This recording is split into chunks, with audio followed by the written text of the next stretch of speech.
अनुभव के लिए हाँ बोलना जरूरी नहीं है। अब आप सोचते होंगे कि यार कंपनी 2013 में शुरू हुई थी, 2001 से कर क्या रहे थे तुम? हेलो, बात समझ में आ रही है? Yes sir. है ना? तो मैं 2001 से इस मैनेजमेंट के साथ में इनके ट्रेडिशनल बिजनेस से जुड़ा हुआ हूँ और मैंने अपने करियर की शुरुआत इसी मैनेजमेंट के साथ में 2001 से शुरू करी थी ट्रेडिशनल बिजनेस में, वो भी चेन्नई से शुरू करी थी। कुछ साल मैंने चेन्नई बिताए, उसके बाद में मुंबई मैंने कुछ साल बिताए और उसके बाद में मैंने कलकत्ता और गुवाहाटी में भी मैंने काम किया है और लास्ट अभी ये 9वां साल चल रहा है, मैं कह सकता हूँ ये 9th ईयर है कि मैं नॉर्थ इंडिया में काम कर रहा हूँ और बड़ा अच्छा लगता है जब पूरी इंडिया में काम करने के बाद जब आप एक जगह स्थिरता के साथ में बैठते हो और खास करके ऐसी जगह पे जहां पे जिंदा दिली सबसे ज्यादा देखने को मिलती है। तो एक बार शानदार ताली आप लोगों के लिए होगी। मुझे पता है आज कई सारे लोग यहाँ पे मथुरा से भी है। कमाल है। और कहां से लोग यहाँ पे? चंडीगढ़ से। क्या बात है। फरीदाबाद, पलवल, चंडीगढ़, पलवल, मतलब ऑलमोस्ट मेजॉरिटी नॉर्थ कवर करके यहाँ पे बैठा हुआ। तो एक बार शानदार ताली आप लोगों के लिए होनी चाहिए। जनरली क्या होता है, मैं मतलब पिछले 9 साल से जब से मैं नॉर्थ इंडिया देख रहा हूँ तो कई सारी टीमें मैंने देखी हुई है और एक जो शुरुआत होती है ना, लोगों की जितनी भी मैंने शुरुआत देखी हुई है तो वो काफी स्मॉल स्केल पे होती है शुरुआत, है ना। लेकिन जब बात एक ऐसे रेसिडेंशियल ट्रेनिंग प्रोग्राम की आती है तो ऐसे शुरुआती स्टेज में मुश्किल से लोग 25 लोग 30 लोग बिठा पाते हैं, लेकिन यहाँ पे आज 80+ लोग यहाँ पे बैठे हुए हैं। तो एक शानदार ताली आपके अपलाइन के लिए होनी चाहिए। और मतलब शुरुआत दर्शाती है कि आपका जो कारवां यहाँ से बढ़ेगा वो कितना शानदार हो सकता है। कितने लोग स्विमिंग जानते हैं यहाँ पे? कमाल है। तो जितने लोग स्विमिंग जानते हैं उनको पहला जंप हमेशा से मायने रखता है। सही कह रहा हूँ गलत कह रहा हूँ? क्योंकि पहला जो जंप होता है वो पुश स्टार्ट होता है स्विमिंग के लिए। सही कह रहा हूँ? है ना? वो पुश स्टार्ट इसीलिए दिया जाता है कि जो इनिशियल जो डिस्टेंस है वो बहुत तेजी से कवर किया जा सके। सही कह रहा हूँ गलत कह रहा हूँ? तो ये पुश स्टार्ट आपको आज जो आपकी टीम से मिल रहा है तो मुझे लगता है कि ये बहुत तेजी से आपको आगे ले जाने की तैयारी हो रही है, तभी जाके ये रेजिडेंशियल ट्रेनिंग प्रोग्राम आप लोगों के लिए अरेंज किया गया है। तो एक बार शानदार ताली चाहूंगा मैं गौतम साहब के लिए, गौतम के लिए और हमारे सुनील चौधरी साहब के लिए। मतलब ये तालियां बहुत कम है जिस तरीके की शुरुआत दी है। सबसे बड़ी बात क्या होती है कि एक होता है कि नेटवर्क में जब एक नया बंदा आता है वो जब तैयारी करता है तो मुझे लगता है बहुत स्लो और स्टडी प्रोसेस पे होता है, लेकिन जब एक सीजन नेटवर्कर का सेट पूरा आता है साथ में, है ना, जो कि आपके अपलाइंस हैं जिनका तजुर्बा मुझे लगता है कि मेरे एक्सपीरियंस से बहुत बड़ा तजुर्बा है आपके अपलाइंस का, तो जिनका तजुर्बा इतना बड़ा हो, हर सेगमेंट का तजुर्बा लेकर अगर आप लोगों के करियर में वो बिल्ड करने की कोशिश करते हैं तो मुझे लगता है कि पूरे नॉर्थ इंडिया में जो रिजल्ट मिलता है उससे बेहतर रिजल्ट आपको ये अप्लायंस देने की कैपेसिटी रखते हैं। और कल आपने चंचल सर को भी सुना होगा, तो मुझे लगता है कि वो सेशन सुनने के बाद में आपको महसूस हुआ होगा कि नेटवर्क मार्केटिंग इंडस्ट्री में इतना बड़ा मुकाम भी हासिल किया जा सकता है। सही कह रहा हूँ कि कह रहा हूँ? राइट। चलिए, तो जनरली देखिए करने के लिए तो बहुत सारी बातें हो सकती है, लेकिन जैसे मैंने कहा कि मैं एक स्पीकर कैटेगरी पे फॉल नहीं करता, ना मैं मोटिवेट करने के लिए आता, लेकिन मैं वो बात करने के लिए आता हूँ जिससे मुझे लगता है कि लोगों को तसल्ली मिलनी चाहिए कि अगर मैं इस प्लेटफॉर्म पे काम कर रहा हूँ तो वाकई में मेरा डिसीजन इस प्लेटफॉर्म को चुनने का सही रहा। अगर ये मन में बात अगर दृढ़ निश्चय के साथ में बैठ जाती है कि मैंने सही चीज सुनी है अपने करियर के लिए, तो मुझे लगता है आगे का रास्ता बहुत आसान हो सकता है। सही कह रहा हूँ गलत कह रहा हूँ? यस। चलिए, देखिए चॉइसेस हमारे पास में बहुत होती है ना इस इंडस्ट्री में। अगर आप यहाँ से बाहर निकलोगे और किसी एक दुकान पे भी जाकर अगर आप एक शर्ट खरीदने जाओगे तो मुझे लगता है वो एक शर्ट खरीदने के लिए भी हमारे पास में हजारों ऑप्शंस अवेलेबल है, राइट। और ब्रांड्स की बात करूं, कलर्स की बात करूं, तो एक शर्ट चुनने के लिए जब इतने सारे ऑप्शंस है तो हम यहाँ पे करियर चुनने की बात कर रहे हैं। और जब करियर चुनने की बात आती है तो जब इतनी बड़ी इंडस्ट्री ऑलरेडी इंडिया में इतनी बड़ी इंडस्ट्री है तो इन सभी मतलब इतनी बड़ी इंडस्ट्री में इतनी कंपनीज के बीच में हम लोग माई लाइफस्टाइल ही क्यों चुने, अगर इसकी क्लैरिटी हमें आ जाती है तो मुझे लगता है काम यहाँ से बहुत बेहतर हो सकता है। तैयार है? तैयार है? चलिए, है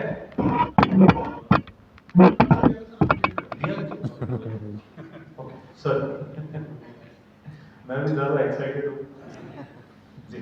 what makes my lifestyle the best choice, है ना।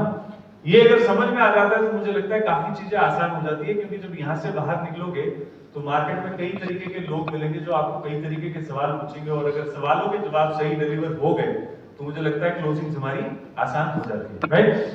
चलिए लीगैलिटी की बात कर लेते हैं। ISO 9001 2015 सर्टिफाइड ऑर्गेनाइजेशन है। मतलब मैं इन चीजों पे ज्यादा बात नहीं करूंगा, क्योंकि ये जनरली आप जब प्लान देखते हो तो ये सारी चीजें आपको सुनने और समझने को मिलती है, बट बेसिक थोड़ा बहुत आपको समझाऊंगा इसमें। 9001 2015 सर्टिफाइड इसलिए है क्योंकि ऑपरेशनल स्टैंडर्ड्स को देखते हुए ये सर्टिफिकेशन दिया जाता है कि आपके जो ऑपरेशनल प्रोसीजर्स है कंपनी के, वो कितने स्टैंडर्डाइज्ड है।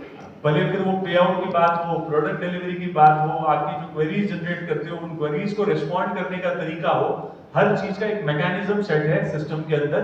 तो वो स्टैंडर्डाइज्ड ऑपरेशंस को देखते हुए ये सर्टिफिकेशन मिलता है। और उसके बाद में member of FICCI and FDSA। कितने लोग फिक्की और FDSA के बारे में जानते हैं? कमाल।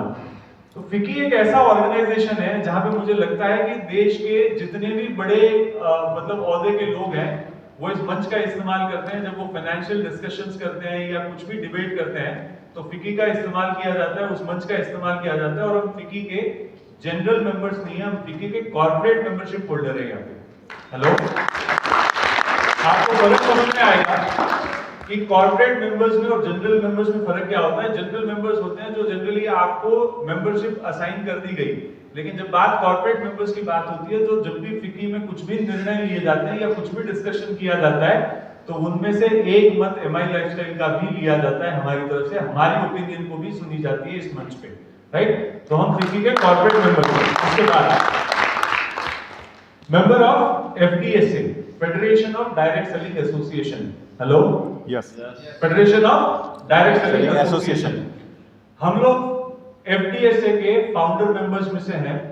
और मैं आपको अगर जनरली बात बताऊं कि FDSA एक ऐसा ऑर्गेनाइजेशन है जो आज की डेट में नॉन प्रॉफिटेबल ऑर्गेनाइजेशन कहलाता है। और FDSA गवर्नमेंट का आधा काम कर लेता है। जब बात रेगुलेशंस की आती है, मॉनिटरिंग की आती है कि वाकई में आप एक सही डायरेक्ट सेलिंग कंपनी हो या ना हो, तो उसका आपको यहाँ पे अगर FDSA अगर आपको मेंबरशिप दे रही है तो आपका आधा काम खत्म हो जाता है वहां पे कि कंपनी लेजिटिमेट है या नहीं है।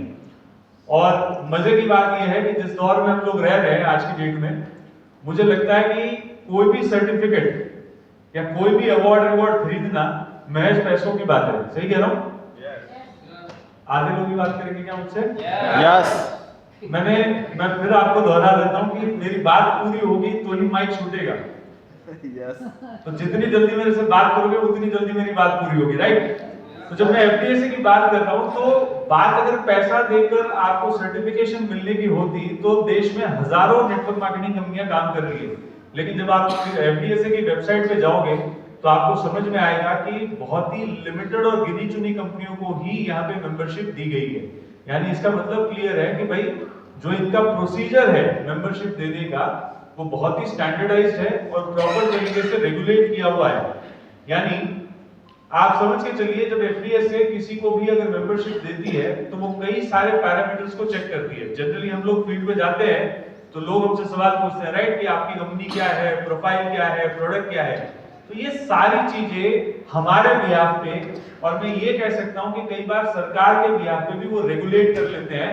और FDSA का काम ये है कि आप सबसे पहले जब वो आपको मेंबरशिप देती है तो उसके पहले वो आपको चेक करती है कि भाई आपके प्रोफाइल पे बैठे हुए लोग कौन कौन है, इनका बैकग्राउंड क्या है। समझ में आ रही बात? yes. मतलब जो प्रमोटर्स है उनका बैकग्राउंड चेक ये करती है। उसके बाद में आप किस तरीके के प्रोडक्ट्स लेके आ रहे हो मार्केट में, उन प्रोडक्ट्स का भी वेरिफिकेशन वो लोग करते हैं, राइट, कि प्रोडक्ट्स के सर्टिफिकेशन कैसे है, क्वालिटी स्टैंडर्ड्स क्या मेंटेन किए गए हैं, ये भी FDSA चेक करता है। तीसरी बात, प्रोडक्ट अच्छा ला लिया कंपनी ने, प्रमोटर भी अच्छे हैं, लेकिन क्या वाकई में सही दाम पे आपको प्रोडक्ट मार्केट में दिए जा रहे हैं क्या, ये भी चेक FDSA हमारे बिहार पे रखती है यहाँ पे। चौथी बात, जो प्लान हम लोग बताते हैं, है ना, जो आपको सेल्स टर्नओवर बोनस बताया जा रहा है, रैंक इनकम, लॉयल्टी, ये सारी चीजें बता रही है, एफडीएसए इसको भी क्रॉस चेक करती है कि जितने पे आउट के कमिटमेंट्स आप दे रहे हो, क्या वाकई में आपके प्लान के अंदर ये कैपेसिटी है, क्या आप इतना पैसा मार्केट में वापस दे सकते हो या नहीं दे सकते हो। ये सारा चेक रखने के बाद में ही आपको मेंबरशिप मिलती है। और सबसे बड़ी मजे की बात यह है कि ये मेंबरशिप हर साल रिन्यू होती है, और जब जब रिन्यू होगी, जो डे वन का प्रोसीजर फॉलो किया जाता है वो हर साल रिन्यूअल पे भी फॉलो किया जाता है। यानी जब जब रिन्यूअल किया जाएगा वो हर बार आपकी प्रोफाइल चेक की जाएगी, प्रोडक्ट चेक किए जाएंगे, एमआरपी डीपीज आपके चेक किए जाएंगे, और प्लान को चेक किया जाता है हर साल। यानी आप और मैं ध्यान दे या ना दे, हमारे बिहाफ पे एफडीएसए इंश्योर करता है कि आप जिस कंपनी के साथ में जुड़े हुए हो वो सरकार के पैरामीटर्स को मैच करती है या नहीं। यानी एक सबसे बड़ा सवाल जब हम लोग मार्केट में जाते हैं और लोग कहते हैं कि आप लीगल हो या इलीगल हो, तो उसका सबसे बड़ा जवाब हमारे पास में होता है कि जब हम एफडीएसए के मेंबर कंपनी है तो 100% लीगल और गवर्नमेंट के गाइडलाइंस के अनुसार काम करने वाली कंपनियों में से एक हम लोग हैं। तो एक बार शानदार ताली एफडीएसए के लिए। Associated with government MCA आयुषन skill India. देखिए एमसीए के साथ में एसोसिएशन एक बहुत नॉर्मल सा एसोसिएशन मैं कहूंगा, क्योंकि देश में अगर आप कोई भी प्राइवेट लिमिटेड कंपनी अगर आप चलाना चाहोगे तो आपको मिनिस्ट्री ऑफ कंज्यूमर अफेयर्स के साथ में रजिस्ट्रेशन करना ही करना है। यानी जिसको हम लोग बोलते हैं आरओसी रजिस्ट्रेशन, इनकॉर्पोरेशन सर्टिफिकेट जो हम लोग कहते हैं, तो वो रजिस्ट्रेशन यहाँ पे होता ही होता है। दूसरा, आयुष प्रीमियम सर्टिफाइड प्रोडक्ट्स हमारे पास में अवेलेबल है, और जो हमारे डॉक्टर साहब है वो आयुष मिनिस्ट्री के लिए कंसल्टेंट भी है। और तीसरी बात, जो सबसे बड़ा प्राउड एसोसिएशन इस कंपनी का है वो है स्किल इंडिया के साथ में। कितने लोग स्किल इंडिया के बारे में जानते हैं? हेलो, स्किल इंडिया के बारे में जानते हैं? ये गवर्नमेंट ऑफ इंडिया का एक ऐसा प्रोग्राम है जहां पे लोगों को स्किल डेवलपमेंट के लिए गवर्नमेंट प्रोत्साहित करती है और अलग अलग जगह पे कोर्सेज देती है, जिससे लोग यहाँ से डिप्लोमा कैटेगरी का एक सर्टिफिकेशन सरकार के बिहाफ पे ले सके। जानते हैं आप लोग? यस। और अगर यहाँ से बाहर जाओगे, जैसे ये ई मित्रा जैसी सर्विसेज प्रोवाइड कराते हैं, राइट, वहां पे अगर कहीं आप बोर्ड देखोगे तो आपको स्किल इंडिया के लिए भी प्रिपरेशन कराने के आपको वहां पे आपको एडवर्टाइजमेंट्स मिलेंगे, और जो ऑन एन एवरेज 2,500 से 3,000 रुपए चार्ज करके आपको स्किल इंडिया का प्रोग्राम कराते हैं, एग्जाम्स दिलाते हैं। सही कह रहा हूं, गलत कह रहा हूं? स्किल इंडिया के बारे में और थोड़ा जानना चाहेंगे आप लोग? यस। जनरली जब हम लोगों को आज से कुछ साल पहले स्किल इंडिया का कॉन्ट्रैक्ट मिला था, तो हमें राशि नाम की एक मीडिएटरी कंपनी ने एक कॉन्ट्रैक्ट दिया था। हमें किसने दिया था? राशि नाम की एक मीडिएटरी कंपनी ने हमें गवर्नमेंट के बिहाफ पे एक कॉन्ट्रैक्ट दिलवाया था कि आपको आपके लोगों का स्किल डेवलपमेंट करने का कॉन्ट्रैक्ट दिया जाएगा। और मुझे अभी भी याद है, गौतम जी के साथ में हमने स्किल इंडिया का एग्जामिनेशन मथुरा में भी हमने करवाया हुआ था, काफी सारे लोगों ने अटेंड भी किया था वहां पे। और मुझे बड़ा अच्छा लगता है जब मैं ये एसोसिएशन के बारे में बात करता हूँ, क्योंकि ये कंपनी की सोच दर्शाती है। आज जनरली देखें, जैसे मैंने कहा कि अगर आप यहाँ से बाहर जाओगे, किसी भी ई मित्रा जैसी कोई दुकान पे अगर आप जाओगे, तो आपको स्किल इंडिया का एग्जामिनेशन प्रिपेयर कराने के लिए कम से कम 2,500 से 3,000 रुपए चार्ज किया जाता है। लेकिन आप यकीन मानिएगा, ये प्रोग्राम कंप्लीटली हमारे डिस्ट्रीब्यूटर्स के लिए फ्री ऑफ कॉस्ट किया गया था ये प्रोग्राम। और जब पहली बार हम लोग राशि के पास में गए थे, तो हमने हमारा जब इंट्रोडक्शन दिया था, तो हमने कहा था कि हम एक लीडिंग नेटवर्क मार्केटिंग कंपनी है देश की, और हमारे पास में बड़ा लोगों का नेटवर्क है, तो हम ये प्रोग्राम हमारे लोगों के लिए लेना चाहते हैं। तो उन्होंने कहा कि कॉन्ट्रैक्ट के टर्म्स आपको पता है क्या? Hello, yes. मैंने कहा कॉन्ट्रैक्ट के टर्म्स आपको पता है क्या? तो हमने कॉन्ट्रैक्ट के टर्म्स पूछे, तो उन्होंने कहा कि मिनिमम 40,000 लोगों को आपको इस स्किल डेवलपमेंट प्रोग्राम के लिए बिठाना पड़ेगा। कितने लोगों को? 40,000 लोग। तो हमने कहा कि हम नेटवर्क मार्केटिंग कंपनी है और कई सालों से हम लोग मार्केट में काम कर रहे हैं, तो हमारे पास में अच्छा खासा नेटवर्क है, तो हम ये कर सकते हैं। तो उनका जो पास्ट एक्सपीरियंस था वो थोड़ा ठीक नहीं था। उन्होंने कहा कि आपसे पहले भी हमारे पास में एक ऐसी कंपनी आई थी जो अपने आप को वर्ल्ड की नंबर 1 कंपनी कहती थी। मैं नाम नहीं लूंगा, क्या कहती थी अपने आप को? वर्ल्ड की नंबर 1 कंपनी कहती थी। उन्होंने भी हमसे वादा किया था कि वो अपने कॉन्ट्रैक्ट पीरियड में कम से कम 40,000 लोगों का स्किल डेवलपमेंट का प्रिपरेशन कराएंगे और उनको एग्जाम के लिए तैयार करवाएंगे और एग्जाम दिलवाएंगे। सही कह रहा हूं? यस। बात समझ में आ रही है सबको? जी।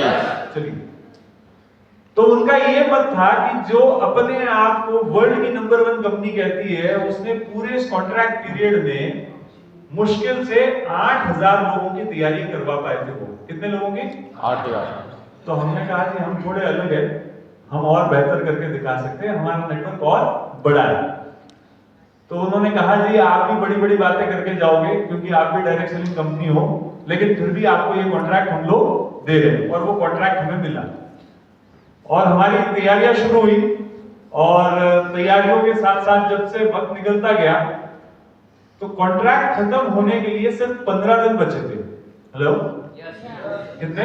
15 दिन बचे थे। तो राशि वालों ने कॉल किया कि भाई साहब आपके कॉन्ट्रैक्ट का टाइम अभी खत्म होने जा रहा है, सिर्फ 15 दिन बचे हैं और आपने अभी तक एक भी व्यक्ति का स्किल डेवलपमेंट प्रोग्राम में एनरोलमेंट नहीं करवाया। हमने कहा जी हम तैयारी कर रहे हैं, कल से हमारी शुरुआत है। बोले आपको पता है ना कॉन्ट्रैक्ट में कितने लोग हैं? हमने कहा जी पता है, 40,000 लोग हैं। आप यकीन मानिएगा कॉन्ट्रैक्ट खत्म होने के एक दिन पहले राशि वालों ने दोबारा फोन किया और उन्होंने कहा कि जी अब बस करो, अब हमारे बस की बात नहीं है। समझ में आ रही बात आपको? मतलब कॉन्ट्रैक्ट खत्म होने के एक दिन पहले तक हमने ऑलमोस्ट 80,000 लोगों को स्किल इंडिया का प्रिपरेशन करवाया, उनको एग्जाम मिला।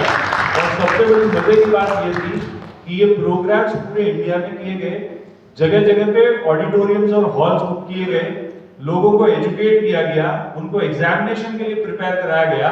और यकीन मानिएगा कंपनी ने किसी से भी 1 रुपया चार्ज नहीं किया। जो ये देने की नीयत इस मैनेजमेंट के पास में है, जो अपने लोगों के लिए करने की चाहत इस मैनेजमेंट के पास में है, मुझे नहीं लगता आपको कि दूसरी किसी डायरेक्ट सेलिंग कंपनी के पास में ये सोच भी होगी या ये कैपेसिटी भी होगी कि 80,000 लोगों को स्किल डेवलपमेंट के लिए तैयार भी करवा ले।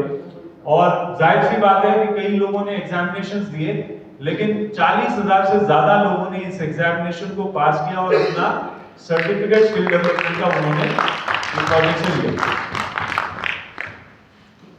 बिजनेस प्लान एज पर गवर्नमेंट गाइडलाइंस है। जैसे मैंने कहा कि एफडीएससी की मेंबर कंपनी है तो बिजनेस प्लान एज पर गवर्नमेंट गाइडलाइंस ही बनाया गया है। जैसी गवर्नमेंट की रिक्वायरमेंट है उन रेगुलेशंस को फॉलो करते हुए ही हमने ये बिजनेस प्लान को बनाया हुआ है। प्रोफाइल की बात करें, प्रोफाइल की बात करें, यस सर।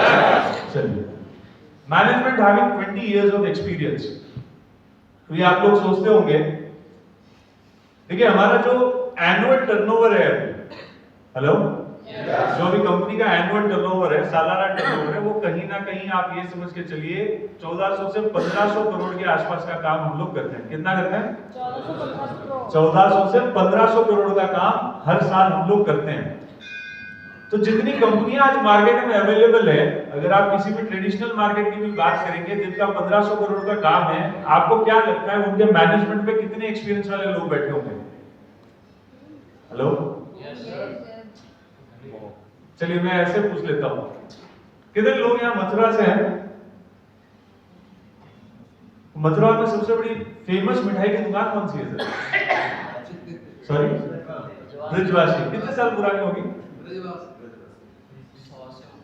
हाँ, 100 साल से ऊपर की फर्म है। आपके हिसाब से कितना टर्नओवर करता होगा? जिस हिसाब से मथुरा में भीड़ लगती है आज की डेट में, मुझे लगता है साल का 5-10 करोड़ का काम करते होंगे। बिल्कुल करते होंगे, राइट? आप यकीन मानना, अगर ये एक सिंपल मिठाई की दुकान पे भी जब आप जाओगे, उनका जो प्राइमरी स्टोर होगा, जो पहला D1 का स्टोर होगा, अगर उधर जाओगे आप, तो आपको समझ में आएगा कि वहां बैठे हुए लोगों में से कुछ लोग ऐसे होंगे जिनका अनुभव इस कंपनी के साथ में, ब्रिजवासी के साथ में, किसी का 30 साल का होगा, किसी का 40 साल का होगा, कोई कहेगा कि मैं 50 साल से इसी ब्रिजवासी के साथ में काम कर रहा हूं। सही कह रहा हूं, गलत कह रहा हूं? तो आपका सवाल ये होना चाहिए कि जी जब 5-10 करोड़ का काम करने वाली दुकानों पे 40 साल 50 साल के अनुभवी लोग बैठे हुए हैं और आपके पास में 20 साल के अनुभवी लोग हैं, तो वो यहाँ लिख के लाने की जरूरत कैसे आती है? हेलो, मैं ग्रेजुअली समझाऊंगा ये चीज, लेकिन ये जो 20 साल का एक्सपीरियंस हमने लिखा हुआ है, ये कोर डायरेक्ट सेलिंग का एक्सपीरियंस वाले लोग इस मैनेजमेंट में बैठे हुए हैं। हेलो, डायरेक्ट सेलिंग के अनुभव वाले लोग, जिनको डायरेक्ट सेलिंग का अनुभव है 20 साल का, वैसे लोग इस मैनेजमेंट में बैठे हुए हैं। और मैं ग्रेजुअली अपने प्रेजेंटेशन में समझाऊंगा, जब लोग डायरेक्ट सेलिंग के अनुभव से आकर बैठकर जब आपके लिए निर्णय लेते हैं तो निर्णय कैसे होते हैं, और लोग जब ट्रेडिशनल मार्केट से आकर के बैठते हैं तो उनके निर्णय कैसे रहते हैं। तो ये पॉइंट अपना पेंडिंग रहा, मैं ग्रेजुअली आपको बता दूंगा इस बारे में। टॉप रिसर्च पैनल है हमारे पास में, साइंटिस्ट का पैनल है। कौन कौन से साइंटिस्ट है हमारे पास में? डॉक्टर डीबी नारायणा, जी है, और कौन है? केसी गवर्नर जी है हमारे पास में। उसके बाद में के राजेश जी हमारे कंसल्टेंट हैं। एसके शर्मा, एसके शर्मा जी है। उसके बाद में हमारे पास में सातीलाल पाटिल जी तो अब नहीं है हमारे साथ में। पाटनकर जी है डॉक्टर साहब, जो यूरिफ्लश वगैरह जो हमारे लिए डेवलप करते हैं। तो आप समझ के चलिए, कई लोगों को लगता है कि यार नेटवर्क मार्केटिंग में करियर नहीं बनता। कितने लोगों को लगता है करियर नहीं बनता यहाँ पे? हेलो? पहले लगता था और अब नहीं लगता, राइट? आपने एक प्रेजेंटेशन में कभी डॉक्टर साहब की फोटो वगैरह देखी है आपने? डॉक्टर डीबी नारायण जी की वगैरह देखिए। कुछ लोगों ने देखी है, कुछ लोगों ने नहीं देखी है। मैं आपको बता दूं, अगर मैं डॉक्टर डीबी नारायण जी की बात करूं या केसी गवर्नर जी की बात करूं, ये सब लोग कहीं ना कहीं 55, 60, 65 की एज ब्रैकेट में बैठते हैं लोग। हेलो? और डॉक्टर डीबी नारायण जी की प्रोफाइल आप लोगों को पता है? डॉक्टर डीबी नारायण जी डाबर, रैनबैक्सी, बलसारा जैसी कंपनियों के रिसर्च हेड रहे हुए हैं। हेलो? देश की वो कंपनी है जो जानी मानी कंपनियों में नाम आते हैं इनके। सही कह रहा हूं, गलत कह रहा हूं? मतलब इतनी बड़ी कंपनियों के रिसर्च एंड डेवलपमेंट हेड रह चुके हैं डॉक्टर साहब। और डॉक्टर डीबी नारायण जी आयुष मंत्रालय के लिए भी कंसल्टेंट है। यानी आयुष मंत्रालय जब भी कोई निर्णय लेता है या कोई नए रेगुलेशंस के लिए काम करता है, तो डॉक्टर साहब का ओपिनियन जरूर लिया जाता है। और ये मैंने देखा हुआ है, जब मैं उनके साथ में एक बार आयुष मंत्रालय गया हुआ भी था, राइट? तो आप समझ के चलिए, एक ऐसे व्यक्ति जो इतनी बड़ी कंपनियों में इतने बड़े पोजीशंस पे बैठे हुए हैं, वो आज हमारे लिए प्रोडक्ट डेवलप करते हैं। हेलो? डॉक्टर साहब जो आयुष मंत्रालय के लिए कंसल्टेंट है, जो देश को बताते हैं कि आयुर्वेद कैसा होना चाहिए, वो आज हमारे लिए आयुर्वेद के प्रोडक्ट्स बनाते हैं। दूसरा केसी गवर्नर जी है, राइट? केसी गवर्नर जी हमारे लिए स्किन केयर प्रोडक्ट्स बनाते हैं। क्या बनाते हैं? स्किन केयर प्रोडक्ट्स बनाते हैं। मतलब अगर आप किसी दुकान पे जाकर अगर किसी दुकानदार से कहोगे कि भैया मुझे मुंह पे लगाने वाली क्रीम दे दो, तो वो सबसे पहले क्या थमाता है आपको? पक्की बात है, फेयर एंड लवली, राइट? तो जिसने फेयर एंड लवली को फॉर्मुलेट किया, वो व्यक्ति हमारे लिए स्किन केयर प्रोडक्ट्स बनाता है। जी, समझ में आ रही बात आपको? मैं अपने मुद्दे पे चलूंगा। डॉक्टर पाटनकर जी है, उनके नाम पे 180 ग्राम का किडनी स्टोन निकालने का रिकॉर्ड है उनके नाम पे। हेलो? 7 पेटेंट रजिस्टर्ड है उनके नाम पे। अब जब हम करियर की बात करते हैं, और हमें सबको पता है कि इनकी उम्र कहीं ना कहीं 55, 60, 65 साल की एज के लोग हैं, तो ये इनका सेकंड करियर मैं कह सकता हूं। हेलो? मतलब रिटायरमेंट के बाद का सेकंड करियर है डॉक्टर साहब इन सभी लोगों का, राइट? आप सोच के देखिए, जब इतनी बड़ी पोजीशंस पे काम किया हुआ है। के राजेश जी यूनिलीवर के एक्स सीईओ है। यूनिलीवर आज की डेट में देश की सबसे बड़ी एफएमसीजी कंपनी कहलाती है, राइट? इतनी बड़ी एफएमसीजी कंपनी के एक्स सीईओ आज हमारे लिए चीफ कंसल्टेंट के तौर पे हमारे साथ में काम करते हैं। और ये इन सब लोगों का रिटायरमेंट के बाद का सेकंड करियर है। हेलो? यस। अब मेरे सवाल आपसे ये है, जब इतनी बड़ी कंपनियों के साथ में अगर इन लोगों ने काम किया है, तो क्या इन्होंने अपनी गुडविल कमाई होगी? यस। कमाई होगी क्या? यस। राइट? पैसा कमाया होगा जी, रुतबा भी कमाया होगा, राइट? तो जिन लोगों को महसूस होता है कि नेटवर्क मार्केटिंग में करियर है या नहीं है, या जो लोग कहते हैं कि ये कंपनी कब तक चलेगी, कब तक चलेगी ये? जब तक प्रोडक्ट और हम रहेंगे। लेकिन मैं आपसे कह सकता हूं कि मुझे भी नहीं पता कि ये कंपनी कब तक चलेगी, लेकिन मुझे एक बात जरूर पता है कि जब डॉक्टर नारायणा जी को अपना सेकंड करियर इस मैनेजमेंट के साथ में दिखता है, डॉक्टर केसी गवर्नर जी को अपना सेकंड करियर इस मैनेजमेंट के साथ में दिखता है, के राजेश जी को अपना सेकंड करियर अगर इस मैनेजमेंट के साथ में दिखता है, तो ऐसी कई चीजें उन्होंने इस मैनेजमेंट के बारे में देखी होगी और समझी होगी, जो शायद आपको और मुझे नहीं समझ में आ रही होगी आज। लेकिन अगर ये अपना करियर यहाँ पे महफूज समझते हैं, तो आपका और मेरा करियर तो 100% सिक्योर यहाँ पे है। अभी करते हैं इस बात से, चलिए आगे बढ़े। Yes. Offices in all metro cities. Hello? Yes.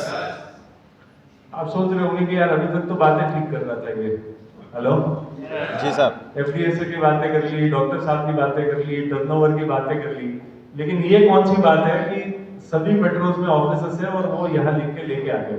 Hello, है ना, क्योंकि जिनका 1500 करोड़ का काम है, हर बड़े शहर में आउटलेट होना बनता है। सही कह रहा हूँ, गलत कह रहा हूँ? जी। तो या तो मुझे ज्यादा बोलने की आदत है, इसलिए शायद मैं लिख के लेके आ गया यहाँ पे, है ना। Hello, yes sir. जानना चाहेंगे ये पॉइंट मैंने यहाँ पे क्यों लिखा हुआ है? Yes sir. जैसे मैंने शुरुआत में कहा था ना कि शुरुआत दर्शाती है कि आप कितना आगे तक पहुंचोगे। सही कह रहा हूँ, गलत कह रहा हूँ? तो जब मैं यहाँ लिख के लेके आया कि हमारी सभी मेट्रोज में ऑफिसेस है, आप सोच कर देखिए, नेटवर्क मार्केटिंग एक ऐसी इंडस्ट्री है जहां पे लोग शुरू इरादे से नहीं, तुक्के से करते हैं। हेलो, मैंने अपना इनिशियल करियर मैंने मुंबई में शुरू किया था नेटवर्क मार्केटिंग का। मेरी बात समझ में आ रही है सबको? जी सर। देखो, अगर नहीं भी समझ में आ रही है ना, 1 घंटा बर्दाश्त तो करना ही है मुझे आज आपको। जी, आप सोच के देखिए कि मुंबई में जब मैंने अपने करियर की शुरुआत करी थी, मुंबई में एक जगह है, भांडू एरिया का नाम है, और वहां पे एक जगह है ड्रीम्स मॉल। तो ड्रीम्स मॉल के अगर फूड कोर्ट पे अगर आप जाओगे, मैं उस टाइम की बात कर रहा हूँ, आज से लगभग मैं कह सकता हूँ कि 12-13 साल पहले की बात है। अगर उसके फूड कोर्ट पे जाओगे तो ऐसे गोल टेबल लगे हुए हैं वहां पे भी, हर टेबल पे लोग बैठ के प्लानिंग कर रहे हैं कि आज हम एक नेटवर्क मार्केटिंग कंपनी शुरू करेंगे। हेलो, समझ में आ रही बात आपको? ये थॉट प्रोसेस है कि भाई चल गया तो चांद तक, नहीं तो शाम तक अपने घर पे वापस सिमट कर आ ही जाएंगे। Hello, yes sir. जब सोच ऐसी है कि भाई चल गया तो चांद तक, नहीं तो शाम तक घर लौटना है, आपको क्या लगता है शुरुआत कैसी होगी उनकी? जीरो। मुंबई जैसे शहर में 10 बाई 10 के कमरे में लोग ये सोचकर नेटवर्क मार्केटिंग शुरू करते हैं कि भाई चल गया तो ठीक, नहीं चला तो हम अपने रूटीन काम करें, राइट? लेकिन जब माई लाइफस्टाइल ने 2013 में अपनी शुरुआत करी थी, तो ये तुक्के के साथ में शुरू नहीं हुई, ये पक्के इरादों के साथ में शुरू किया गया कॉन्सेप्ट था। Hello, yes sir. और इसका सबसे बड़ा प्रमाण ये कहलाता है, अगर हमारी सोच चल गया तो चांद तक और शाम तक घर लौटने वाली होती, तो हमारी भी शुरुआत 10 बाई 10 के कमरे में ही होती। Hello, yes sir. और ये बिजनेस का नियम है, ये सिर्फ हमारी बात नहीं कहता मैं। अगर मैं बात करूं अमेज़न की, राइट, आज हम लोग सब सोशल मीडिया पे एक्टिव है, राइट? कई बार हम लोग ये पोस्ट देखते हैं, राइट, कि अमेज़न की शुरुआत कैसी थी। एक घर जैसी जगह पे इन्होंने अमेज़न की शुरुआत करी थी, राइट? सही कह रहा हूं, गलत कह रहा हूं? और आज अमेज़न कितना बड़ा बिजनेस करता है। हम लोगों को लगता है कि अमेज़न खाली प्रोडक्ट बेचता है। अमेज़न का प्राइमरी बिजनेस शायद क्लाउड स्पेस बेचना है ना, जहां पे सर्वर के डेटा स्टोर किए जाते हैं, वो उनका सबसे बड़ा बिजनेस है। आप सोच कर देखिए, जब अमेज़न शुरुआत में मार्केट में आया था, उन्होंने किताब बेचने के इरादे से शुरू करा था अमेज़न। सही कह रहा हूं? क्या इरादे से शुरू किया था? किताब बेचने के इरादे से। लेकिन ग्रेजुअली आगे बढ़ते बढ़ते उन्होंने ई कॉमर्स प्लेटफॉर्म भी बना लिया और क्लाउड स्पेस भी उन्होंने बेचना स्टार्ट कर दिया, और आज बहुत बड़ी ऑर्गेनाइजेशन कहलाती है। जब इतने बड़े ऑर्गेनाइजेशन जो जब अगर पता होता कि उन्हें क्लाउड स्पेस ही बेचना है और इतना बड़ा ई कॉमर्स प्लेटफॉर्म खड़ा करना है, तो आपको क्या लगता है वो भी एक घर से अपनी शुरुआत करते क्या? नहीं, राइट? आप सोच के देखिए, 2013 में जब हमने इस बिजनेस की शुरुआत करी थी, डे 1 पे हमारे पास में चेन्नई में 2 ऑफिसेस थे, लगभग 2-2 ढाई हजार स्क्वायर फीट के 2 ऑफिसेस। दिल्ली में ऑफिस था, मुंबई में ऑफिस था, कलकत्ता में ऑफिस था। Hello, yes sir. और अगर बात चल गया तो चांद तक वाली होती, तो हम भी 10 बाई 10 के कमरे में इस व्यापार की शुरुआत करते। लेकिन ये बात बिजनेस को जनरेशन टू जनरेशन चलाने के पक्के इरादे से शुरू हुई थी, इसीलिए डे 1 पे ही हमने इतनी जगह पे इतने बड़े आउटलेट्स के साथ में हमने इस व्यापार की शुरुआत करी थी। समझ में आ रही है बात? Yes sir. और सबसे बड़ी चीज नेटवर्क मार्केटिंग में आपको फ्यूचर क्या होगा ये समझना भी बहुत ज्यादा इंपॉर्टेंट है। जब मैं कहता हूं कि जनरेशन टू जनरेशन चलाने की बात आती है, तो जब मैं हमारे मेंटर प्रवीण सर की बात करता हूं, तो मैं ये कह सकता हूं कि काफी बड़ी पर्सनालिटी कहलाते हैं। अगर वो चाहते, अगर ये बिजनेस उनके लिए प्राइमरी बिजनेस ना होता और नेटवर्क मार्केटिंग उनका पैशन ना होता, तो हो सकता है वो अपने बेटे को भी कहते कि ले निखिल 200-500 करोड़ पकड़, अपनी मनचाही इंडस्ट्री में जाके अपना बिजनेस शुरू कर। लेकिन यकीन मानना 21 साल की उम्र के लड़के को उन्होंने मंच पे खड़ा कर ये वादा दिलवाया था कि मेरे बाद मेरा बेटा इस बिजनेस को चलाएगा। और वो 21 साल का लड़का उस टाइम पे आज 27-28 साल के हो गए निखिल जी, आज भी नेटवर्क मार्केटिंग को अपने फादर से ज्यादा पैशनेटली इस बिजनेस को रन करते हैं।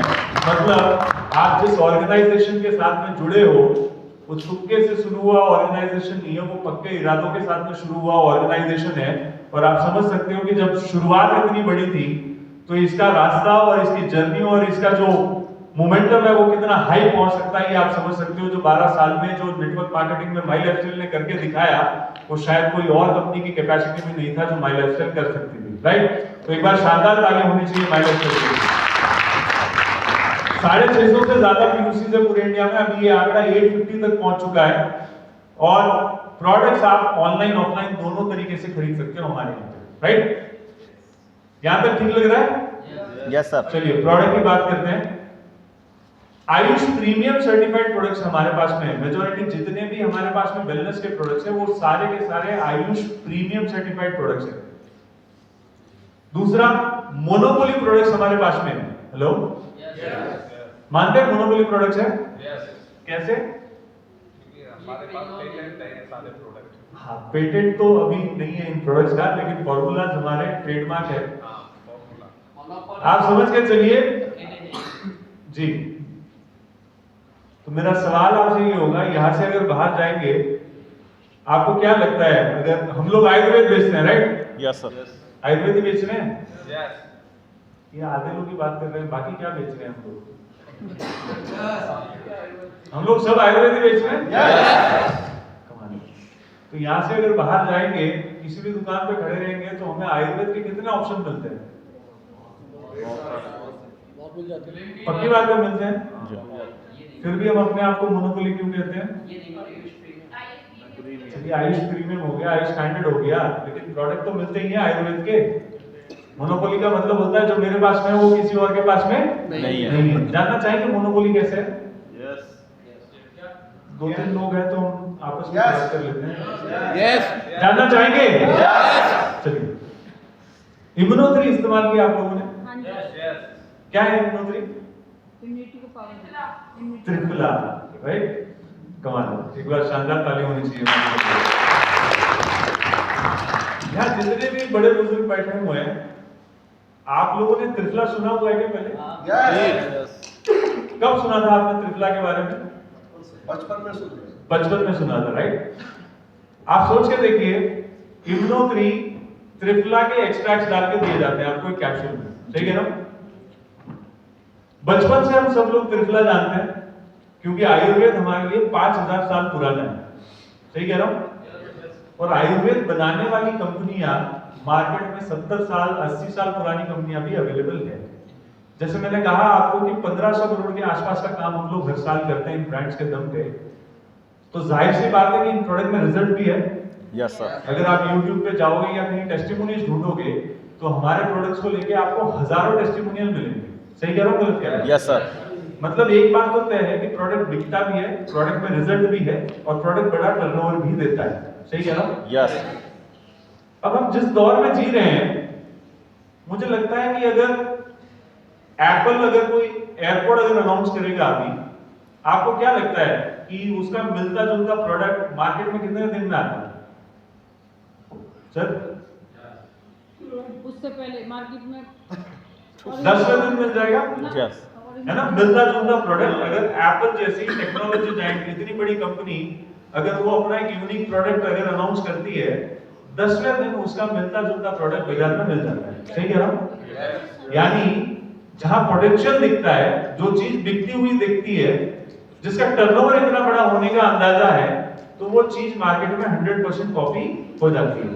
तो मेरा सवाल आपसे ये है कि जैसे मैंने कहा आयुर्वेद 5000 साल पुराना है, आयुर्वेद के प्रोडक्ट बनाने वाली कंपनियां मार्केट में 70 साल 80 साल पुरानी कंपनियां बैठी हुई है, लेकिन आज भी आपको कोई एक ऐसी कंपनी दिखाई देती है क्या जो कहती है कि हम आयुर्वेद के नैनो एक्सट्रैक्ट्स को एक कैप्सूल में डाल के देंगे जो ट्रेडिशनल फॉर्मेट से भी बेहतर रिजल्ट आपको देने की कैपेसिटी रखता है। ऐसा कोई प्रोडक्ट मार्केट में आपको दिखता है?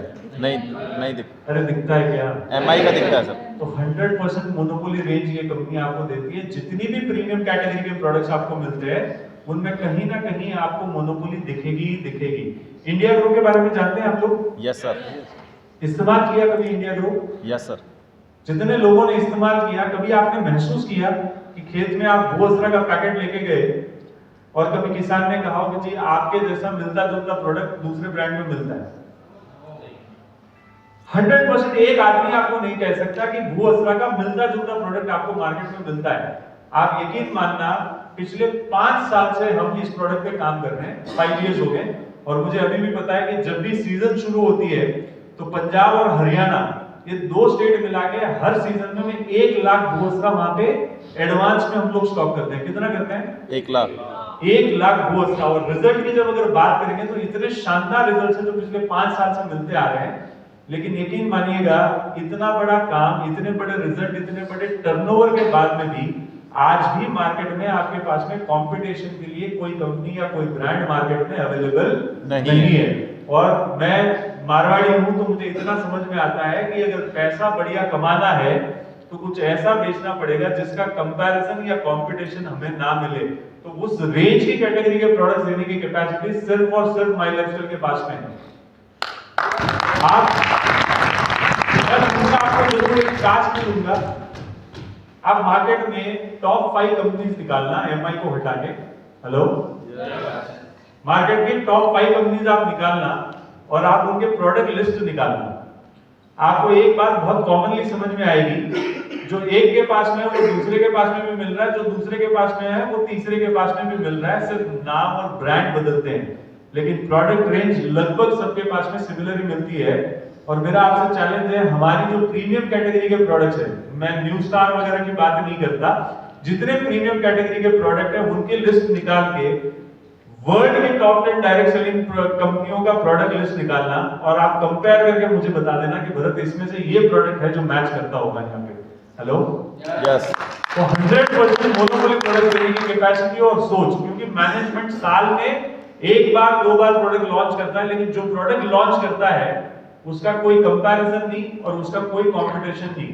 और सबसे बड़ी बात, क्योंकि ये ऑर्गेनाइजेशन भी मारवाड़ी ऑर्गेनाइजेशन है, तो इनको भी पता है जहां मोनोपोली होगी वहीं पे धंधा बढ़िया किया जा सकता है। राइट? यस। एक बार जोरदार ताली होनी चाहिए। कंज्यूमर फ्रेंडली कूपन सिस्टम है हमारे पास में। Hello, consumer friendly coupon system है हमारे पास में। कितने लोगों को लगता है ये सिस्टम फ्रेंडली है? कमाल है, आपके लिए ताली होनी चाहिए यार।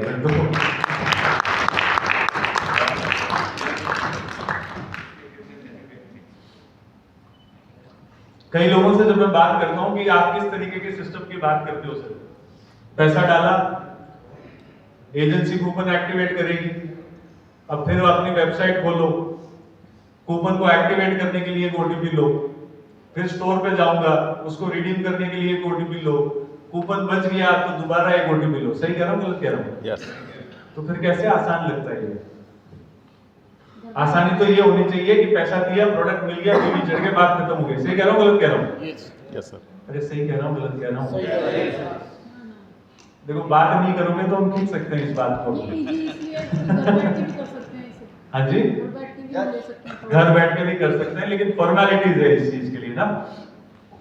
अभी जैसे मैंने कहा कि हमारा मैनेजमेंट का कोर एक्सपीरियंस नेटवर्क मार्केटिंग का है।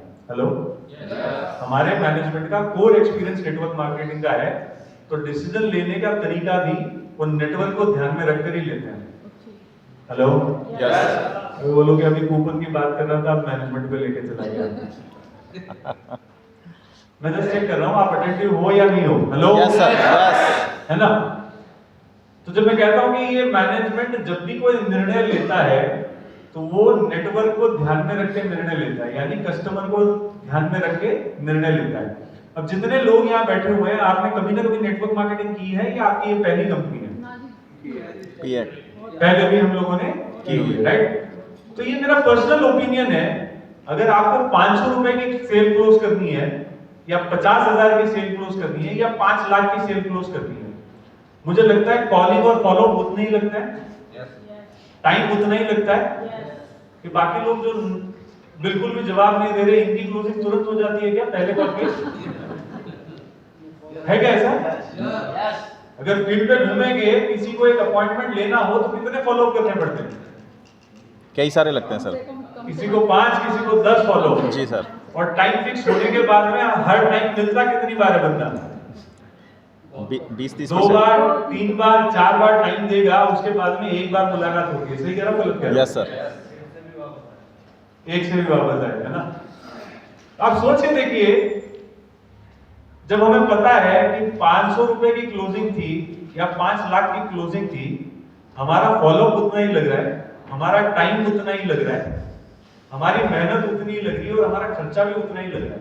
सही कह रहा हूं, गलत कह रहा हूं?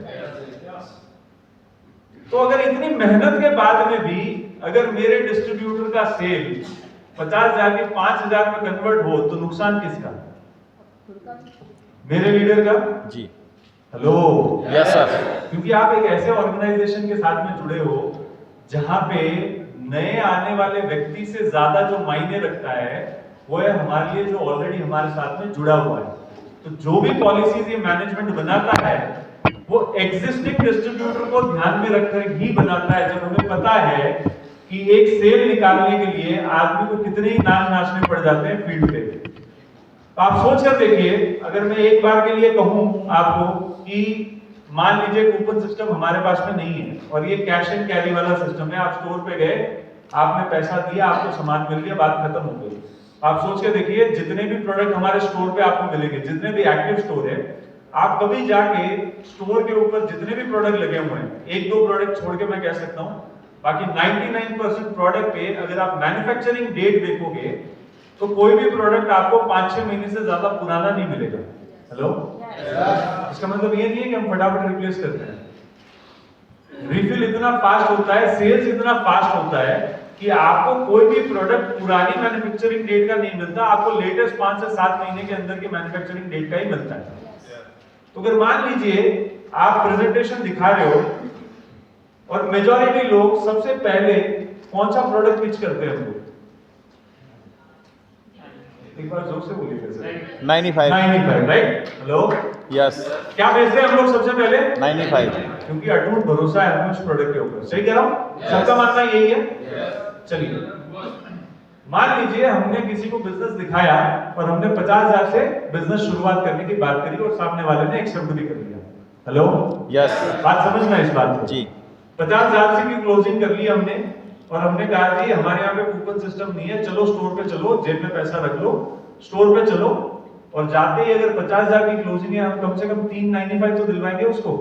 जी। क्योंकि बिजनेस शुरू करवा रहे हैं तो बिजनेस के तरीके से ही तो शुरू करवाएंगे। स्टॉक दिलवाएंगे, 50,000 का नहीं दिलवाओगे। यस। तो अगर मान लो काउंटर पे अगर उसको कहा जाए कि भैया 395 दे दो, तो वो उठा के अगर उसका रेट देखता है तो क्या दिखता है उसको? नए वाला रेट है, पुराना नहीं है। है ना? 3700 रुपए के आसपास का रेट दिखता है। 37 दिखता है, 39 दिखता है। 37। डीपी कितना है? डीपी 3180 रुपए। 3180 रुपए। जी। अब ईमानदारी से बताना, नया आदमी जिसने हमारे प्रोडक्ट को कभी इस्तेमाल नहीं किया, क्या वो जेब से 3180 रुपए निकाल के अपना पहला 95 रुपए के लिए खरीदेगा क्या? नहीं खरीदते, हमने भी नहीं खरीदा था। खरीदेगा नहीं खरीदेगा? तो कहेगा लिवगेन से शुरू करते हैं, यस। कफनिल ले लेते हैं, अगर इसमें रिजल्ट आएगा तो अगली बार देखेंगे। 95 पक्का ले लेंगे। लेंगे। अब आपने मेहनत और क्लोजिंग कितने की करी थी? 50,000 की। 50,000 की। कितनी कट गई? सारी कट गई। 10,000 कट गई अपनी, है ना? 40,000 बचे नहीं बचे? जी। बात समझ में आ रही है सबको? यस। आपको रोटी ठंडी ही खानी है। बात समझ में आ रही है मेरी? यस। अब 40,000 की क्लोजिंग बच गई और हमने प्रेजेंटेशन दिखाते दिखाते उसका चेहरा देख लिया और हमने कहा ये जितने चेहरे पे मुहासे दिख रहे हैं, एक बार हमारा नीम सोप इस्तेमाल करके देखना, चेहरा चमक जाएगा आपका। कहा नहीं कहा? यस। कहा नहीं कहा? यस। यस। है ना? और यकीन मानना, 3 बार जाओगे तो 1 बार नीम सोप मिलता है स्टोर पे। यस। ट्राई करके देखना, हाँ जी। क्योंकि नीम सोप की डिमांड ही इतनी हाईएस्ट रहती है जी। कि आप एक बार में जाओगे तो आपको नसीब वाले हो तो ही एक बार में मिल जाए, वरना नहीं मिलता। 10 नीम सोप लिखवाए थे, स्टोर वाला कह रहा है भैया आज नीम नहीं है, आज टर्मरिक ले जाओ।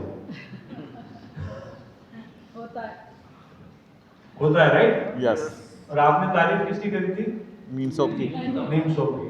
अब क्या होगा, वो क्या करेगा? नहीं जी, नीम सोप ही लेंगे, चाहे बेशक नीम आने दो। हाँ जी, नीम आने दो। है ना?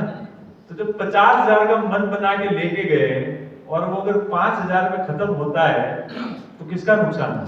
हमारा जी। हमारा ही नुकसान है। तो हमारी कंपनी क्या कहती है, भैया पहले बिजनेस दिखा दो, क्लोजिंग कर दो, एक्टिवेशन कर दो और जेब में कूपन रख के लेके जाना कस्टमर को।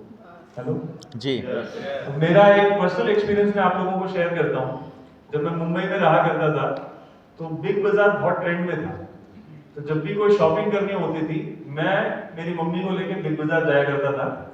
और मुझे आज भी याद है कि हमने कभी भी पूरे 12 महीने एक ही ब्रांड का टूथपेस्ट इस्तेमाल नहीं किया हमने। Hello, yes.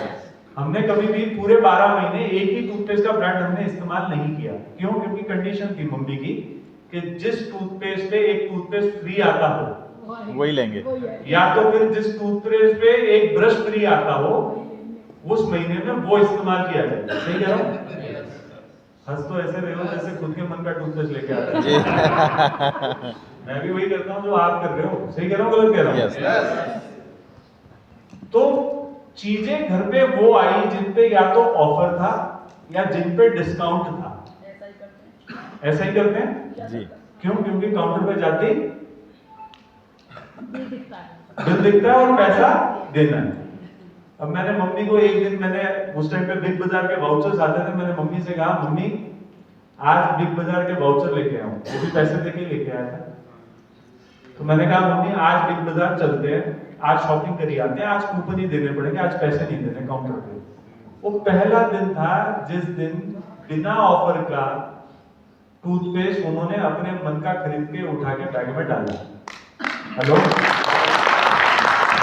सही कह रहा हूं, गलत कह रहा हूं? क्यों? क्योंकि काउंटर पे कूपन देने थे, पैसे नहीं। पैसे नहीं देने पड़े थे। सही कह रहा हूं, गलत कह रहा हूं? तो जब कूपन लेके जेब में आदमी चलेगा तो पीयूसी पे या स्टोर पे लिस्ट ही तो देनी है। Hello, yes. अगर नीम आज नहीं मिल रहा तो अगले हफ्ते ले जाएगा। सही कह रहा हूं, गलत कह रहा हूं? Yes. लेकिन मेरी 50,000 की मेहनत वो 100% सिक्योर्ड है। सही कह रहा हूं, गलत कह रहा हूं? Yes. तो कूपन सिस्टम फ्रेंडली है नहीं है? यस। बहुत ज्यादा। आधे ही लोग क्यों बोल पाते हैं? फ्रेंडली है या नहीं है? तो मेरे पास में भी 50-60 स्लाइडें पड़ी हैं, मुझे बात करते करते 4 बजेंगे। तो जल्दी जल्दी बात करेंगे, ठीक है? प्लान की बात करें। फिर वही 2-3 लोग हैं तो बस आपस में बात कर लेते हैं, या फिर माइक वाइक की क्या करना है? प्लान की बात करें। चलिए, friendly and easily duplicable plan है हमारे पास में। Hello, yes. सबसे बड़ी जो खासियत है, अगर नेटवर्क एंड मार्केटिंग इंडस्ट्री में कोई कंपनी सक्सेसफुल होती है तो सिक्के के दोनों पहलू अगर बराबर हो तो ही सक्सेसफुल हो पाती है। एक पहलू है प्रोडक्ट का, दूसरा पहलू है प्लान का। अगर प्लान आपका इजी और डुप्लीकेबल ना हो तो जीवन में बड़ा नेटवर्क कभी भी बिल्ड नहीं किया जा सकता। आदमी सिर्फ झोला पकड़ के प्रोडक्ट बेचते ही घूमेगा, ना कि कभी एक बड़ी टीम बना पाएगा। मानते हो इस बात को? अरे मानते हो क्या? चलिए, आप सोच के देखिए, मैं पिछले मतलब 9 साल से जब से नॉर्थ इंडिया आया हूँ तो एक नई आदत मेरे में लगी है कि भाई कॉम्पिटिटर क्या करता है ये भी देखने की थोड़ी सी आदत है मुझे। हेलो, कॉम्पिटिटर क्या करता है ये भी देखने की आदत पड़ी हुई है। तो कई सारे बड़े भैया है मार्केट में जो पिछले 20 साल से 22 साल से 25 साल से मार्केट में काम करते हैं, और यकीन मानिएगा मैंने कई बार बड़े भैया का प्लान देखा। हर 3 महीने 4 महीने 5 महीने में एक बार रिवाइज करने की कोशिश करता हूँ बड़े भैया के प्लान को, लेकिन मुझे आज भी समझ में नहीं आया। बड़े भैया कहते हैं कि इतना रुपया दोगे, हेलो, यस। इतना रुपया दोगे तो इतना बीवी दूंगा और इतने बीवी को उठा के इतना बीवी बना के प्लान में डालूंगा। यस। Hello, yes. समझ में आया? यस। बड़े भैया कहते हैं इतना रुपया दोगे तो उसका इतना बीवी बनाऊंगा और इतना बीवी उठा के बीवी बना के इतना बीवी बना के उसको प्लान में डालूंगा। जी। और अगर आपका जो मिनिमम रिक्वायरमेंट का पीवी बन गया तो आपका पे आउट बन जाएगा। यस। हेलो, वरना आप बनेंगे ओके रिटेलर। समझ में आ रही है बात? यस। लेकिन यकीन मानना, अगर अपने 10 साल के बच्चे को भी अगर साथ में फील्ड में ले जाओगे और 10 बार उसके सामने अगर प्लान करोगे और 11वीं बार अगर आपने अपने बेटे से भी पूछ लिया कि बेटा सेल्स टर्नओवर बोनस कैसे बनता है और कितना बनता है, तो वो कहेगा पापा ORG1 में इतना, ORG2 में इतना डालोगे तो 12% का सेल्स टर्नओवर बोनस बनता है। अब मेरा सवाल आपसे ये है, जब फील्ड में पहली बार जाते हो, किसी को पहली बार मिलते हो, तो सबसे पहले क्या दिखता है? हमारा भरोसा। भरोसा दिखता है जी। Hello, yes. पक्की बात है यस। कि 95 दिखता है पहले? नहीं, भरोसा। भरोसा दिखता है। और अगर मैं ब्लड भाषा में बोलूं तो सबसे पहले मैं दिखता हूं। यस। सही कह रहा हूं, गलत कह रहा हूं? सबसे पहले फील्ड पे मैं दिखता हूं, क्योंकि नए व्यक्ति को ना 95 से लेना देना, ना कंपनी से लेना देना, वो देखता है मुझे मेरे में कितना कॉन्फिडेंस है। सही कह रहा हूं? यस। अब मेरा सवाल आपसे ये है, आपका कॉन्फिडेंस जब प्लान पूरा आता होगा तब आप पे कॉन्फिडेंस दिखेगा, या प्लान आपको समझ में नहीं आता होगा तब दिखेगा? प्लान जाए। तो सक्सेस रेशियो माय लाइफस्टाइल में सबसे बड़ा इसलिए है क्योंकि यहाँ पे प्लान इजीली समझाया जा सकता है। Hello, yes. एक बार शानदार ताली होनी चाहिए प्लान के लिए। Multiple income from same sales, एक ही सेल आपको हर तरीके की इनकम के लिए एलिजिबल करता है। बात समझ में आ रही है? यस। यानी आपका एक सेल अगर आपने ढंग से उसको ORG1 ORG2 में लगाया तो वो सेल आपको सेल्स टर्नओवर बोनस देता है? देता है क्या? यस। है ना? अगर मान लो दूसरे हफ्ते में दोबारा सेल डाली आपने, तो दूसरे हफ्ते में उस नए सेल का भी सेल्स टर्नओवर बोनस देती है? यस। तीसरे हफ्ते में भी देती है? यस। चौथे हफ्ते में भी देती है? जी। लेकिन चौथे हफ्ते में कंपनी क्या कहती है कि जिस सेल का आप सेल्स टर्नओवर बोनस ले चुके हर हफ्ते जी, अगर ये चारों हफ्ते मिला के अगर 1 लाख पीवी लेफ्ट और 1 लाख पीवी राइट हो गया तो मैं सेल्स टर्नओवर बोनस के साथ साथ आपको परफॉर्मेंस बोनस भी भी मिलेगा। दूंगा। सही कह रहा हूं, गलत कह रहा हूं? यस। यानी परफॉर्मेंस बोनस करने के लिए आपको कुछ भी अलग से लाना नहीं पड़ा जी। जो सेल का आप सेल्स टर्नओवर बोनस ले चुके वही सेल आपको परफॉर्मेंस बोनस भी दिलाता है। देता। सिल्वर रैंक पे है यहाँ पे? Yes. मेरे ख्याल से सिल्वर, अच्छा कमाल है। अब जब आप सिल्वर रैंक पे आते हो तो कंपनी कहती है कि जितना सेल डाला उसका सेल्स टर्नओवर बोनस भी ले लो, परफॉर्मेंस बनता है परफॉर्मेंस भी ले लो। Yes. लेकिन आप सिल्वर रैंक पे बैठे हो तो कंपनी कहती है कि जितना सेल का तुम सेल्स टर्नओवर और परफॉर्मेंस ले चुके उसका इसका 2.5% भी आप रैंक इनकम के तौर पे लेके जाओ, उसके लिए भी कुछ अलग से करना नहीं पड़ता। यानी वो सेल एक बार सेल्स टर्नओवर बोनस दे चुका, परफॉर्मेंस दे चुका, वही सेल आपको रैंक इनकम भी देके जाता है। जी सर। सिर्फ क्राइटेरिया मैच करके चलना होता है। डीटीसी है यहाँ पे? मैम लॉयल्टी ले रहे हैं आप? अच्छा, लॉयल्टी ले रहे हैं? जी सर। तो लॉयल्टी के लिए कुछ अलग से करना नहीं, पड़ता है क्या? अलग से कुछ नहीं आप सोच के देखिए, जो सेल आपने पहली बार करी उसका सेल्स टर्नओवर बोनस मिल गया, अगर उसी सेल में अगर रीपर्चेज आ रही है थोड़ी, एक फिक्स क्राइटेरिया अगर वो आपने मैच कर लिया तो कंपनी कहती है कि इस सेल का आप सेल्स टर्नओवर भी ले जाओ, परफॉर्मेंस भी ले जाओ, रैंक इनकम भी ले जाओ और साथ साथ में क्योंकि आपका रिटेंशन रेट हाई है तो आप इस सेल का लॉयल्टी बोनस भी लेकर जाओ। हेलो जी सर। समझ में आ गया? और जब मैं कहता हूँ ये मैनेजमेंट का अनुभव 20 साल का है, आप सोच कर देखिए।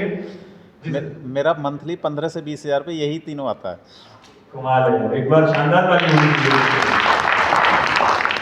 आप अगर जितने भी लोग 2013 से हमारे साथ में बिजनेस में जुड़े हुए हैं, अगर आप इन लोगों से समझेंगे तो आपको एक बात समझ में आएगी कि माई लाइफस्टाइल ने कभी भी अपने प्लान में कटौती नहीं करी। यस।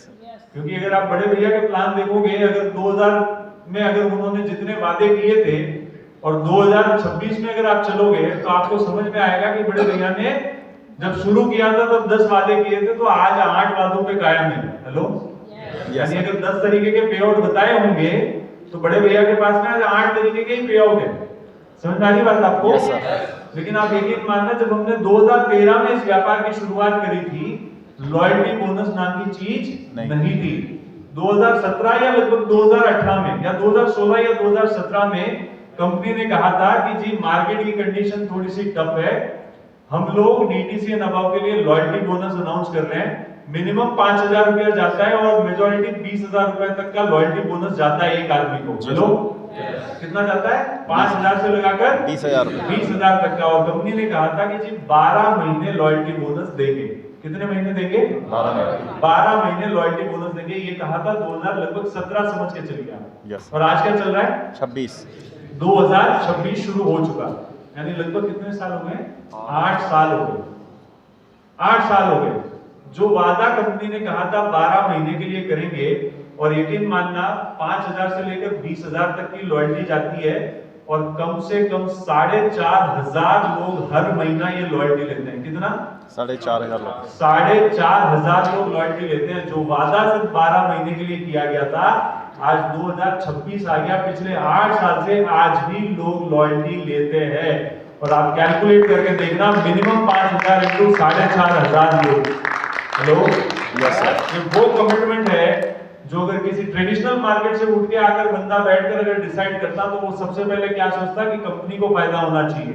लेकिन क्योंकि यहाँ पे एक्सपीरियंस नेटवर्क मार्केटिंग का है, मैनेजमेंट का, तो उनको दर्द पता है फील्ड का। तो ये जो वादा उन्होंने 1 साल के लिए किया था, वो आज भी 8 साल से बरकरार है, और ये आगे भी बरकरार रहने वाला है।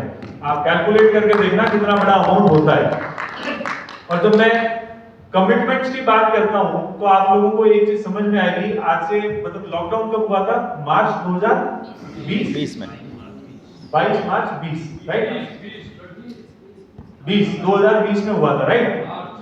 आप सोच के देखिए, 2020 मार्च की बात है, और तीसरे चौथे हफ्ते में मैनेजमेंट की मीटिंग हुई थी हमारी, और मुझे आज भी वो लाइन कान में घूमती है प्रवीण सर की, जब प्रवीण सर ने कहा था कि भरत, मुझे पता नहीं है ये लॉकडाउन 3 हफ्ते के लिए, 3 महीने के लिए या 3 साल के लिए, लेकिन एक बात का हमें ध्यान जरूर रखना है कि जो हमारे लोगों की इनकम बनती है, वो इनकम टूटनी नहीं चाहिए।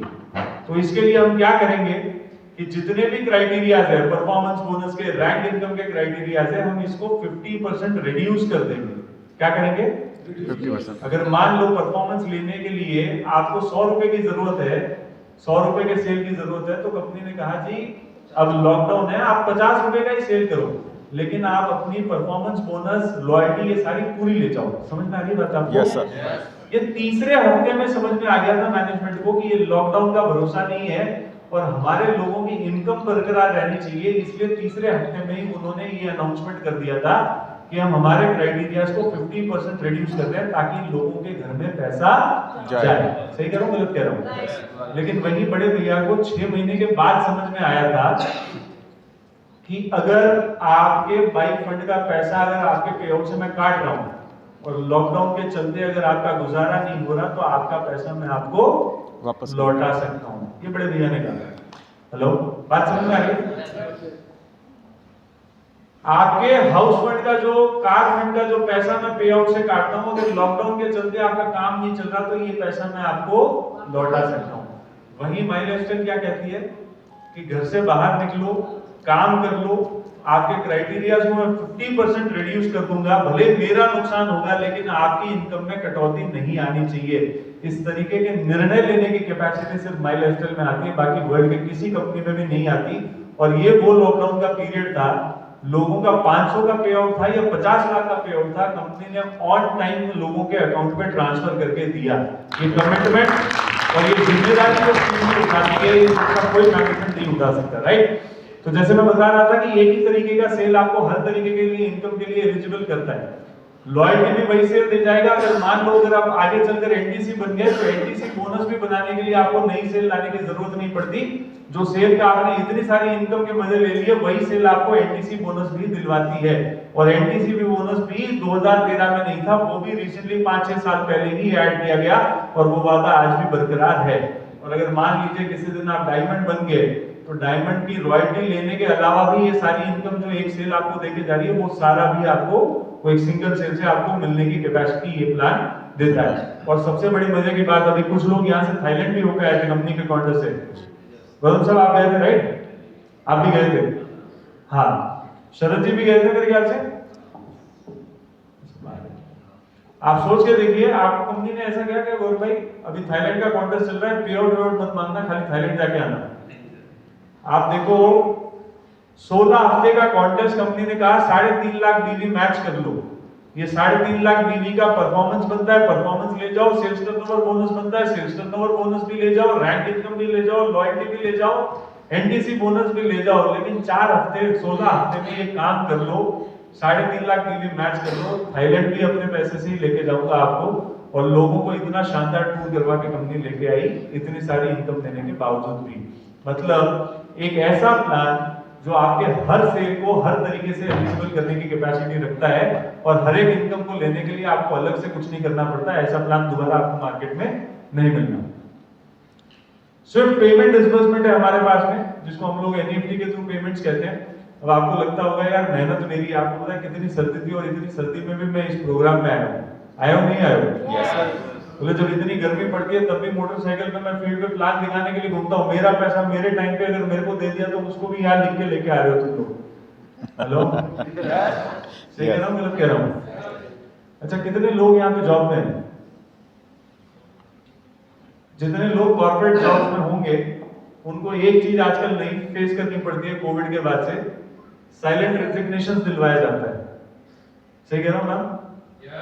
कैबिन में बुला के आपको बोला जाता है कि जितनी तनख्वाह ले रहे हो उससे 30% कम कर लो, वरना अपने आप रिजाइन कर लो, मैं निकालूंगा तो तुम्हारे करियर में इंस्टेबिलिटी आ जाएगी।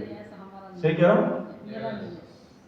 आपका मतलब आप खुशनसीब हैं तो आपका नहीं है, लेकिन बहुत सारी इंडस्ट्रीज ऐसी है, गवर्नमेंट में है सर। कितनी बड़ी कंपनियां हैं। हाँ, हाँ, सेक्टर में तो बढ़ती है। गवर्नमेंट सेक्टर की भी बात करता हूँ मैम मैं अभी। कॉर्पोरेट सेक्टर की सिचुएशन ऐसी है कि जहां आपने इतनी मेहनत करी वहां पे आपको साइलेंट रेजिग्नेशन दिलवाए जाते हैं कि भाई आप कटौती कर लो, वरना आप ये पोस्ट को रिजाइन करो और अपने लिए दूसरा काम देखो। ये हो रहा है 100%। आप कहीं पे भी वेरीफाई करना, जहां कंपटीशन है वहां पे ये चीज दिखाई देगी। गवर्नमेंट सेक्टर की बात करते हैं, जो पेंशन आज से 15 साल 20 साल पहले गवर्नमेंट कमिट करती थी, क्या वो पेंशन आज भी बरकरार है क्या? अब 2004 के बाद के ज्वाइनिंग को कोई पेंशन नहीं है। कोई पेंशन नहीं है, राइट? और जब हम छोटे थे तब से हमें एक बात समझाई जाती थी कि पढ़ लिख कर एक सरकारी नौकरी ले ले, जिंदगी सेटल हो जाएगी। Hello, yes sir. और कई गवर्नमेंट के सेक्टर्स ऐसे हैं जहां पे आपको 4-4 5-5 महीने तक भी सैलरीज नहीं मिलती है। यस साल में 2 बार आपको 6-6 महीने की सैलरी इकट्ठा करके दी जाती है। सही कह रहा हूँ गलत कह रहा हूँ? Yes sir. ये होता है। यानी पढ़ाई लिखाई करके जो हमने कॉर्पोरेट जॉब पकड़ा वो भी आपके साथ नहीं खड़ा है, और जो इतनी समझ के बाद में हमने सरकारी नौकरी ली वो भी आपको स्टेबिलिटी देने की कैपेसिटी में आज नहीं है। लेकिन वही एक नेटवर्क मार्केटिंग कंपनी कहती है कि आपका पे आउट ऑन डॉट बुधवार के दिन में आपके अकाउंट में आएगा अगर बैंक खुला है। तो ये कमिटमेंट पिछले 12 साल से निरंतर चल रहा है। आंधी तूफान कुछ भी आए, जो बुधवार का पे आउट देने का कमिटमेंट है वो आज भी फुलफिल किया जाता है। हर बुधवार को पैसा अकाउंट में क्रेडिट होता है। और सबसे बड़ी बात है, अभी मतलब साल भर पहले का एक्सपीरियंस मैं बताता हूँ। लास्ट बारिश का टाइम था, मुझे लगता है चेन्नई में बाढ़ आई हुई थी, 2-2 फ्लोर तक पानी भरा हुआ था। हेलो, नींद आ रही है किसी को? नहीं। अच्छा ठीक है। 2-2 फ्लोर तक पानी भरा हुआ था, और मुझे अभी भी याद है कि क्योंकि बड़ा ही अजीब किस्सा था मेरे लिए वो। हमारी सैलरीज जो है जनरली 5 तारीख को आती है। कब आती है? 5 को। 5 तारीख को आती है। और उस टाइम पे जब बाढ़ आई हुई थी चेन्नई में, सारा पेमेंट चेन्नई से प्रोसेस होता है, सैलरीज भी चेन्नई से प्रोसेस होती है। तो 2-2 फ्लोर तक पानी भरा हुआ था, और मुझे पूरा यकीन था कि भाई इस बार 5 को सैलरी आने की संभावनाएं नहीं है, हो सकता है 7 या 8 में आएगी सैलरी। लेकिन उस टाइम पे 5 की जगह 4 तारीख को सैलरी आ गई। हेलो, खाली इसके लिए तो बोला था। खुशी जी। तो हमारा जो सैलरीज और पे आउट प्रोसेस करती है वो एक लेडी है, तमिल नाम है उसका। हेलो, तमिल नाम है। तो मैंने तमिल मैडम को ग्रेटिट्यूड जताने के लिए फोन किया। मैडम बड़ी अच्छी बात है, मुझे लगा था इस बार सैलरी लेट आएगी, लेकिन इस बार सैलरी एक दिन पहले आ गई। तो मैडम थोड़ी सी चिढ़ गई, बोला काम की बात है तो कर लो, वरना फोन रखो यार। मैं बोला यार ये क्या बात है? मैं आपको थैंक यू बोलने के लिए फोन कर रहा हूँ और आप मुझे इतना चिड़चिड़ाहट के साथ में जवाब दे रहे हो। बोले नहीं, आपको शायद पता नहीं है, कैलेंडर चेक करो, आज बुधवार है। कल रात को ही प्रवीण सर का मैसेज था ग्रुप पे, गाड़ी चाहिए, घोड़ा चाहिए, हेलीकॉप्टर चाहिए, जो चाहिए सब मिलेगा, आज बुधवार है, कहीं पे भी पहुंचो, नेट कनेक्टिविटी ढूंढो और आज पे आउट ट्रांसफर करना है। तो बोले अभी मैं घर से निकल रही हूँ, कमर तक लिटरली पानी भरा हुआ था उनके कॉम्प्लेक्स में। वो लेडी घर से निकल के पेट्रोल पंप पे गई, वहां का वाईफाई कनेक्ट किया और उस दिन भी कंपनी ने पे आउट ट्रांसफर किया सबको।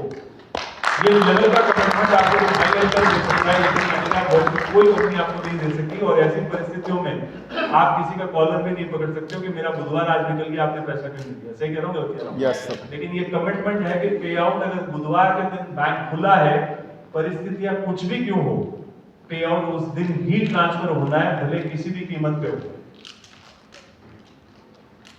अचीवेबल इनकम प्लान है हमारे पास में। Yes sir. Yes. Achievable income plan है, जितनी इनकम हमारे प्लान में लिखी हुई है वो सारी की सारी अचीवेबल इनकम्स हैं हमारे पास में। देखिए जनरली जब हम मार्केट में घूमते हैं तो कई सारे लोग ऐसे मिलते हैं जो कहते हैं कि जी हमारे पास में 25 तरीके की इनकम देती है कंपनी। Hello, yes. मिलते नहीं मिलते ऐसे? यस। तो कहते हैं आपके पास में तो जी 10-15 इनकम ही, हमारे पास में 25 तरीके की इनकम मिलती है। अगर आप लिस्ट टटोलोगे और ऊपर के 2-3 इनकम पे हाथ रखोगे तो वो कहेगा जी बहुत सारे लोग लेते हैं ये इनकम। नीचे अगर लास्ट की जो इनकम्स है उन पे हाथ रखोगे तो वो कहेगा जी हमारे अपलाइन के वो है, वो लेते हैं ये इनकम। और जब आप बीच में कहीं हाथ रखोगे और कहोगे कि इनके इनकम अचीवमेंट्स, तो कहेंगे जी बंद है। Hello, yes. क्या कहता है? बंद है। लेकिन आप यकीन मानना, प्लान निकालो, जितने पे आउट लिखे हुए हैं वो सारे पे आउट निकालो, और जिस किसी घड़ी में भी आप मेरे से पूछोगे कि भरत इनको पैसा गया, इसका प्रमाण दे, इनका टीडीएस भरा गया उसका प्रमाण दे, और इनकी लिस्ट दे कि इतने पे आउट किस किसने लिए, मैं हर इनकम पे आपको अचीवर्स की लिस्ट दे सकता हूं। यानी एकमात्र ऐसा प्लान जिसमें इनकम कहने मात्र को नहीं लिखी गई है, ब्राउचर बड़ा करने के लिए नहीं लिखी गई है, 100% डिलीवर करने के लिए ही लिखी हुई इनकम्स यहाँ पे सारी की सारी है।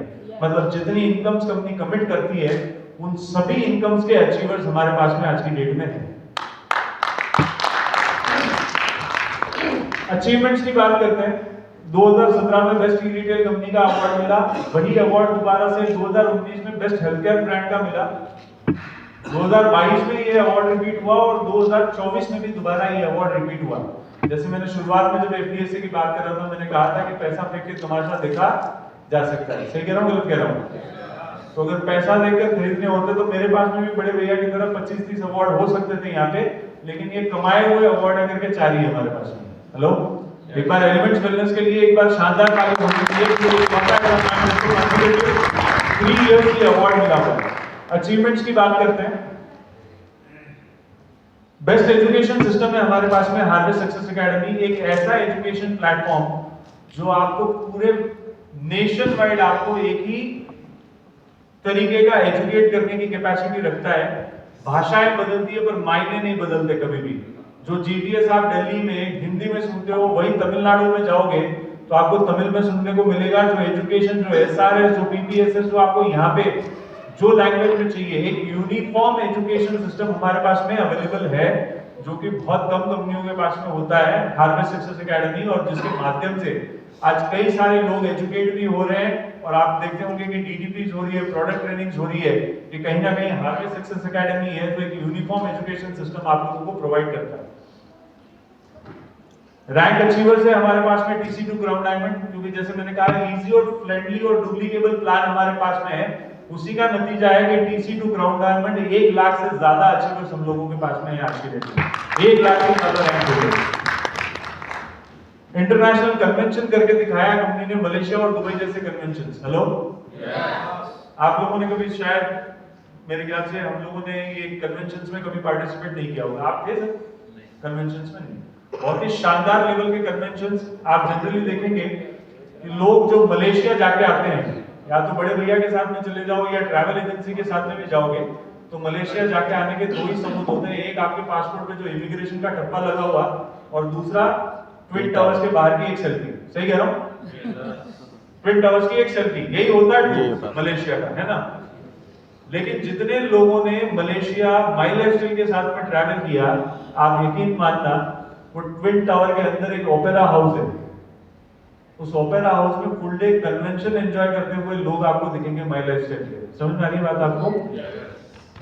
ये वर्ल्ड क्लास एक्सपीरियंस को आपको माई लाइफस्टाइल दे सकते हैं, टूर पे ले जाकर भी तो वर्ल्ड क्लास एक्सपीरियंस आपको दे सकते हैं। चाहती तो कंपनी भी कहती है कि ट्विन टावर के बाहर फोटो खींच लो, लेकिन जो एक्सपीरियंस ट्विन टावर के अंदर का है, और ये ओपेरा हाउस मैं स्पेशली इसलिए बोलता हूँ क्योंकि मैं इंडियन नहीं कहता, वर्ल्ड की इकलौती नेटवर्क मार्केटिंग कंपनी है जिसका पहला और आखिरी इवेंट ओपेरा हाउस में हुआ है।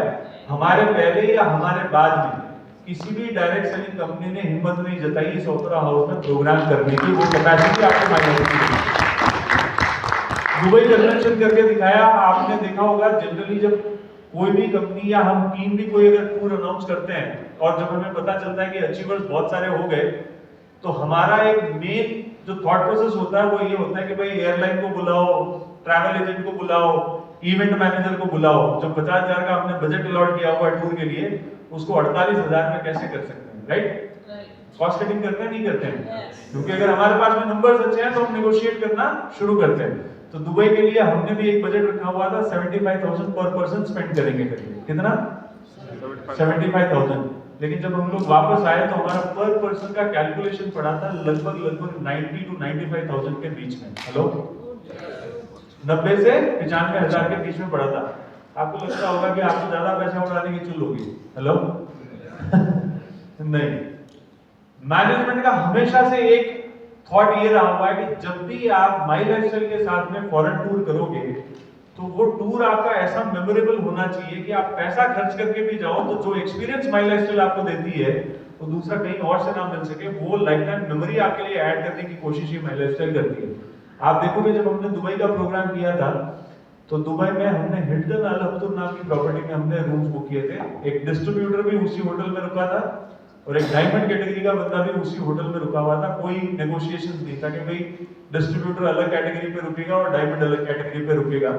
और दुबई का 5 स्टार है वो, आप गूगल कर सकते हो। और हिल्टन अल हफ्तूर के होटल प्रीमाइसेस में ही एक लापल नाम का ऑडिटोरियम है जहां पे एक वर्ल्ड क्लास शो होता है। और मैं 2019 की बात कर रहा हूँ और वो ऑडिटोरियम में जो सबसे सस्ती शो की जो टिकट हुआ करती थी उस टाइम पे 12,500 की थी। हेलो, वो शो की टिकट 12,500 की थी, सबसे सस्ती वाली टिकट। आप यकीन मानना, हमारे लोगों ने कन्वेंशन एंजॉय किया था, पूरा ऑडिटोरियम हमारे लिए बुक था, शो स्पेशली हमारे लिए बुक किया गया था। और वो ऑडिटोरियम में वो एक्सपीरियंस हमारे लोग लेके आए थे जो मुझे लगता है दूसरे कोई ऑर्गेनाइजेशन, दूसरी कोई नेटवर्क मार्केटिंग कंपनी आपको देने की कोशिश तक नहीं कर सकती है। और सबसे बड़ी मजे की बात, जिस प्रॉपर्टी में हम लोग रुके हुए थे, अगर आप उसका बुफे स्प्रेड देखोगे ब्रेकफास्ट का, तो मुझे लगता है कि you name it and they have it वाला कुजिन वाला सिस्टम है। आप वर्ल्ड का कोई भी कुजिन का खाना मांग लो, आपको वहां पे अवेलेबल मिलेगा उस ब्रेकफास्ट के बुफे में। इतने सब कुछ होने के बावजूद भी 5 इंडियन शेफ की टीम और 200 किलो इंडियन मसाले के साथ में हमारा एक अलग घर के खाने का किचन का काउंटर भी लगा हुआ था जहां पे सब कुछ अवेलेबल है। ये पर्सनल टच और ये पर्सनल एक्सपीरियंस जो आपको मैनेजमेंट देता है, मैक्सिमम लग्जरी कार अचीवर्स है। और सबसे बड़ी बात यह है कि ज्यादातर लग्जरी गाड़ियां कोविड के लॉकडाउन में आई, भले फिर वो BMW थी, जगुआर थी, मर्सिडीज थी, वोल्वो थी या मर्सिडीज कार वैन थी, ये सारी गाड़ियां, मेजॉरिटी गाड़ियां लॉकडाउन में आई। और ये लॉकडाउन वो टाइम था जब बड़ी बड़ी कंपनियां अपने एसेट्स लिक्विडेट कर रहे थे और वही माई लाइफस्टाइल के लोग नई नई लायबिलिटीज अपने लिए ले रहे थे। यानी कार खरीदना एक लायबिलिटी है, अगर इनकम स्टेबिलिटी ना हो तो ये बड़ी गाड़ी आपकी मेंटेन नहीं की जा सकती। और उस दौर में लोगों ने कार अचीव किए। 50,000 से ज्यादा एक्सीडेंटल इंश्योरेंस होल्डर्स है हमारे पास में, लाखों की तादाद में सेटिस्फाइड डिस्ट्रीब्यूटर्स है, 12,000 से ज्यादा, अभी ये लगभग 13,500 का काउंट हो गया लास्ट सारे टूर के बाद में। और सबसे बड़ा अचीवमेंट इस कंपनी का, माई लाइफस्टाइल का जो सबसे बड़ा अचीवमेंट है वो है anyone can earn from my lifestyle. Hello, बोले आपको थोड़े थोड़े टाइम पे दौरे पड़ते हैं बोले हाँ, अच्छा, खाना खाने के चक्कर में, गर्म खाने के चक्कर में आपकी 20-25 स्लाइड और है 20-25 20-25 स्लाइड और है, पेशेंस तो रखना पड़ेगा क्योंकि मैं मेरी बात पूरी करे बगैर जाऊंगा नहीं। तैयार हैं? यस झेलने के लिए? तो सबसे बड़ा अचीवमेंट जो इस ऑर्गेनाइजेशन का है, जो हम लोग कहते हैं कोई भी इस बिजनेस से पैसा कमा सकता है। बोले बेतु की बातें बहुत कर लेते हो आप, कोई भी पैसा कमा सकता है, ये कौन सा अचीवमेंट है आप लोगों का? हेलो, यस एक लौता ऐसा कॉन्सेप्ट जिसमें जुड़ने के पहले आपसे आपका क्वालिफिकेशन नहीं मांगा जाता। किसी से पूछा गया क्या कि क्वालिफिकेशन क्या है, उसके हिसाब से आपका सेल्स टर्नओवर बोनस तय करेंगे? पढ़ा लिखा आदमी है उसके लिए भी सेल्स टर्नओवर 12% है, जो पढ़ा लिखा नहीं है उसके लिए भी सेल्स टर्नओवर बोनस 12% है। किसी ने आपसे ऐसा कहा गया कि स्टेज पे अच्छी बातें करने आएगी तो 12% देंगे वरना 8% देंगे? हेलो, नो बोला क्या किसी ने? नहीं। बोलना आएगा तब भी 12% है, बोलना नहीं आएगा तब भी 12% है। समझ में आ रही बात आपको?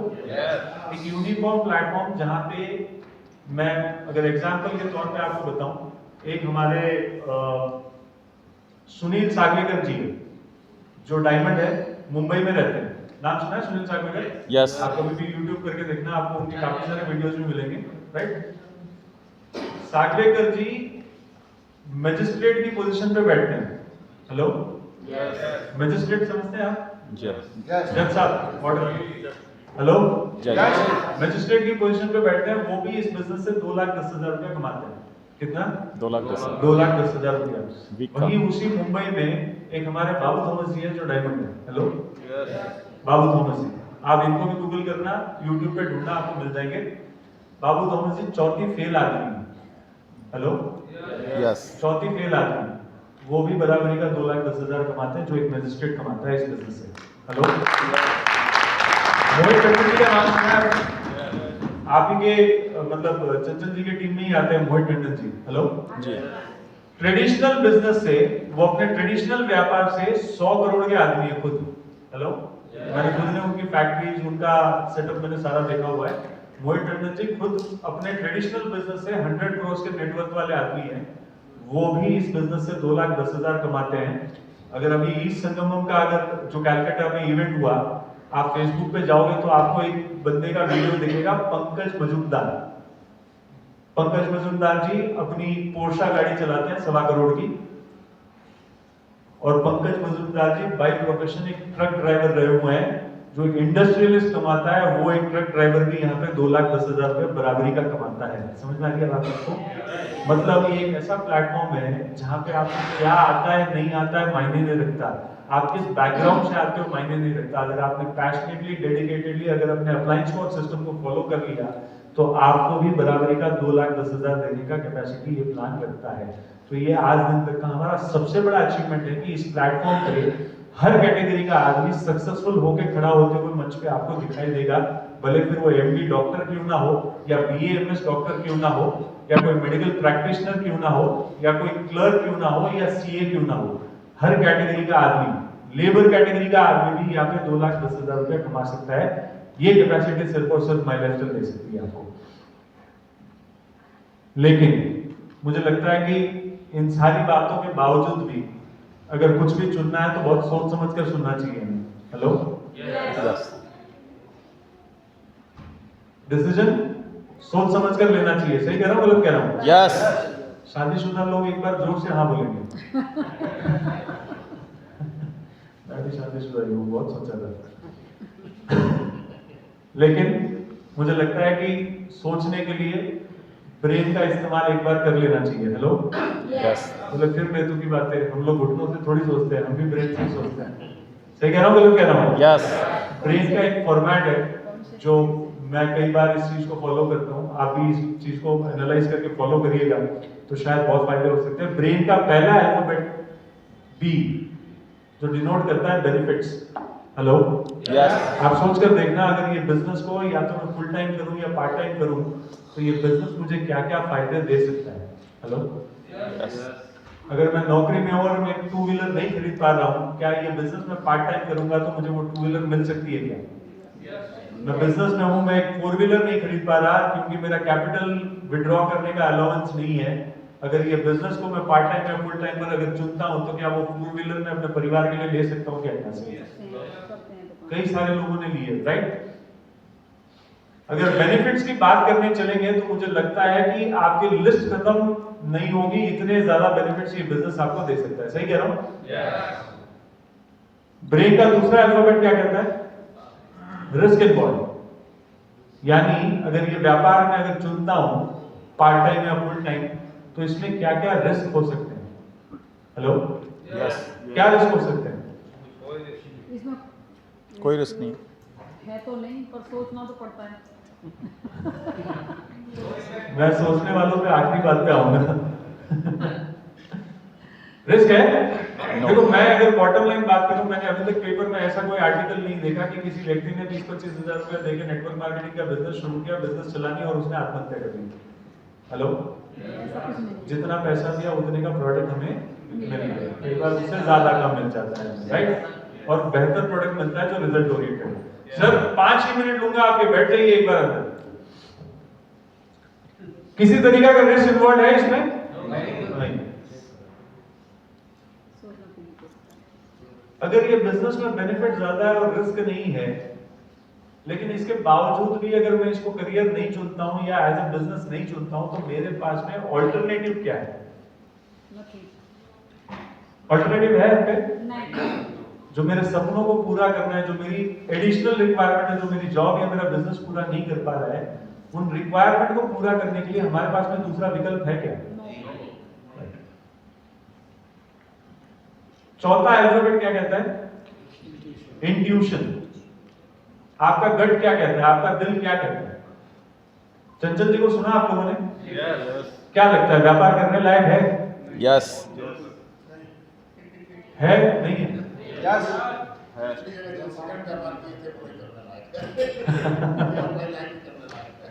कमाल है। 95 बेचने लायक है नहीं है? यस, दिया जा सकता है? बिल्कुल सर। कहीं कोई शंका तो नहीं है कि देंगे तो आदमी मर जाएगा? नहीं सर। हेलो? कफमिल बेचने लायक है?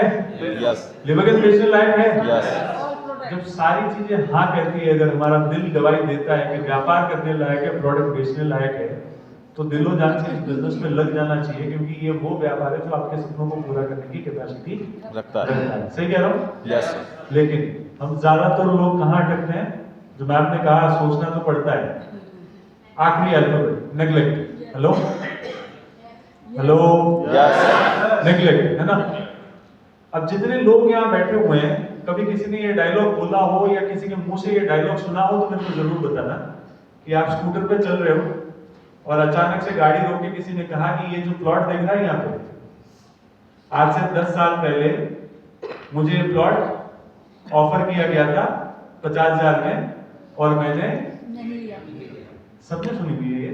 यस, नहीं, सुनने की जरूरत नहीं है, ये तो ज्यादातर होता है, हर आदमी के साथ ज्यादातर लोगों को होता है। पता बाकी है, बीती हुई है। और आज उस प्लॉट की कीमत क्या हो गई? 5 करोड़, ऐसा है, आज उस प्लॉट की कीमत क्या हो गई?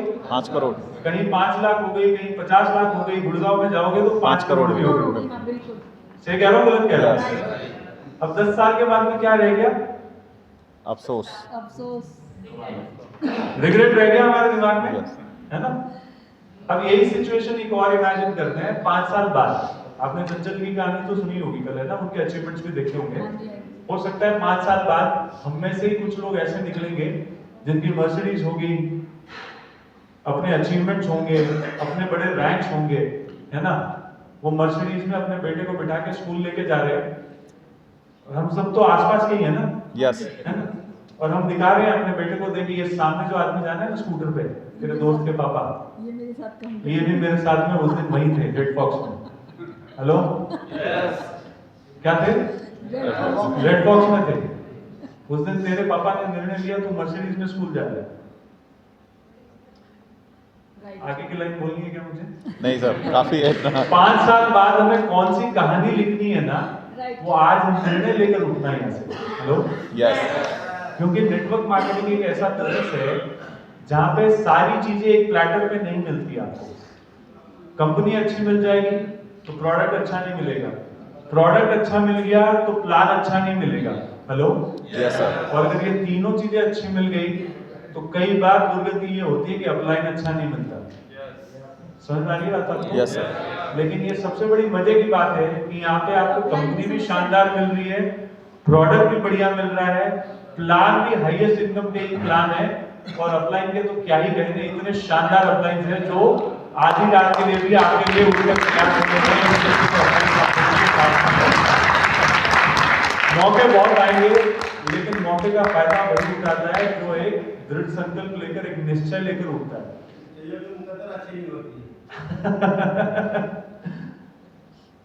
अपनी अपनी कोशिशों पे है सर। मैंने तो इस बिजनेस में पिछले 12 साल में टूटे हुए को ऊपर उठते हुए भी देखा है, उठने के बाद में गिरते हुए भी देखा है, लेकिन गिरते हुए को दोबारा उठते हुए भी मैंने वापस इस बिजनेस में देखा हुआ है सर, राइट। लेकिन सबसे बड़ी चीज क्या होती है, उठता वही है जिसने अपने आप को समर्पित किया। हेलो, उठता वही है दोबारा जिसने अपने आप को समर्पित किया, है ना। अगर आपने अपना समर्पण सिस्टम के प्रति, अपने अपलाइन के प्रति जिस दिन कर दिया, समर्पण का मतलब है 0 क्वेश्चंस आस्क्ड, है ना, 0 डाउट्स, 100% बिलीव के साथ में जिस दिन आप इस बिजनेस के प्रति अपने आप को समर्पित कर दोगे, किसी को 2 साल में मिला सक्सेस, किसी को 3 साल में मिला, लेकिन सक्सेस 100% ये बिजनेस आपको देता ही देता है। अगर सेल्फ बिलीफ आपका स्ट्रांग है तो आज जरूर निर्णय लेकर उठिएगा। Thank you so much. जय हिंद, जय भारत।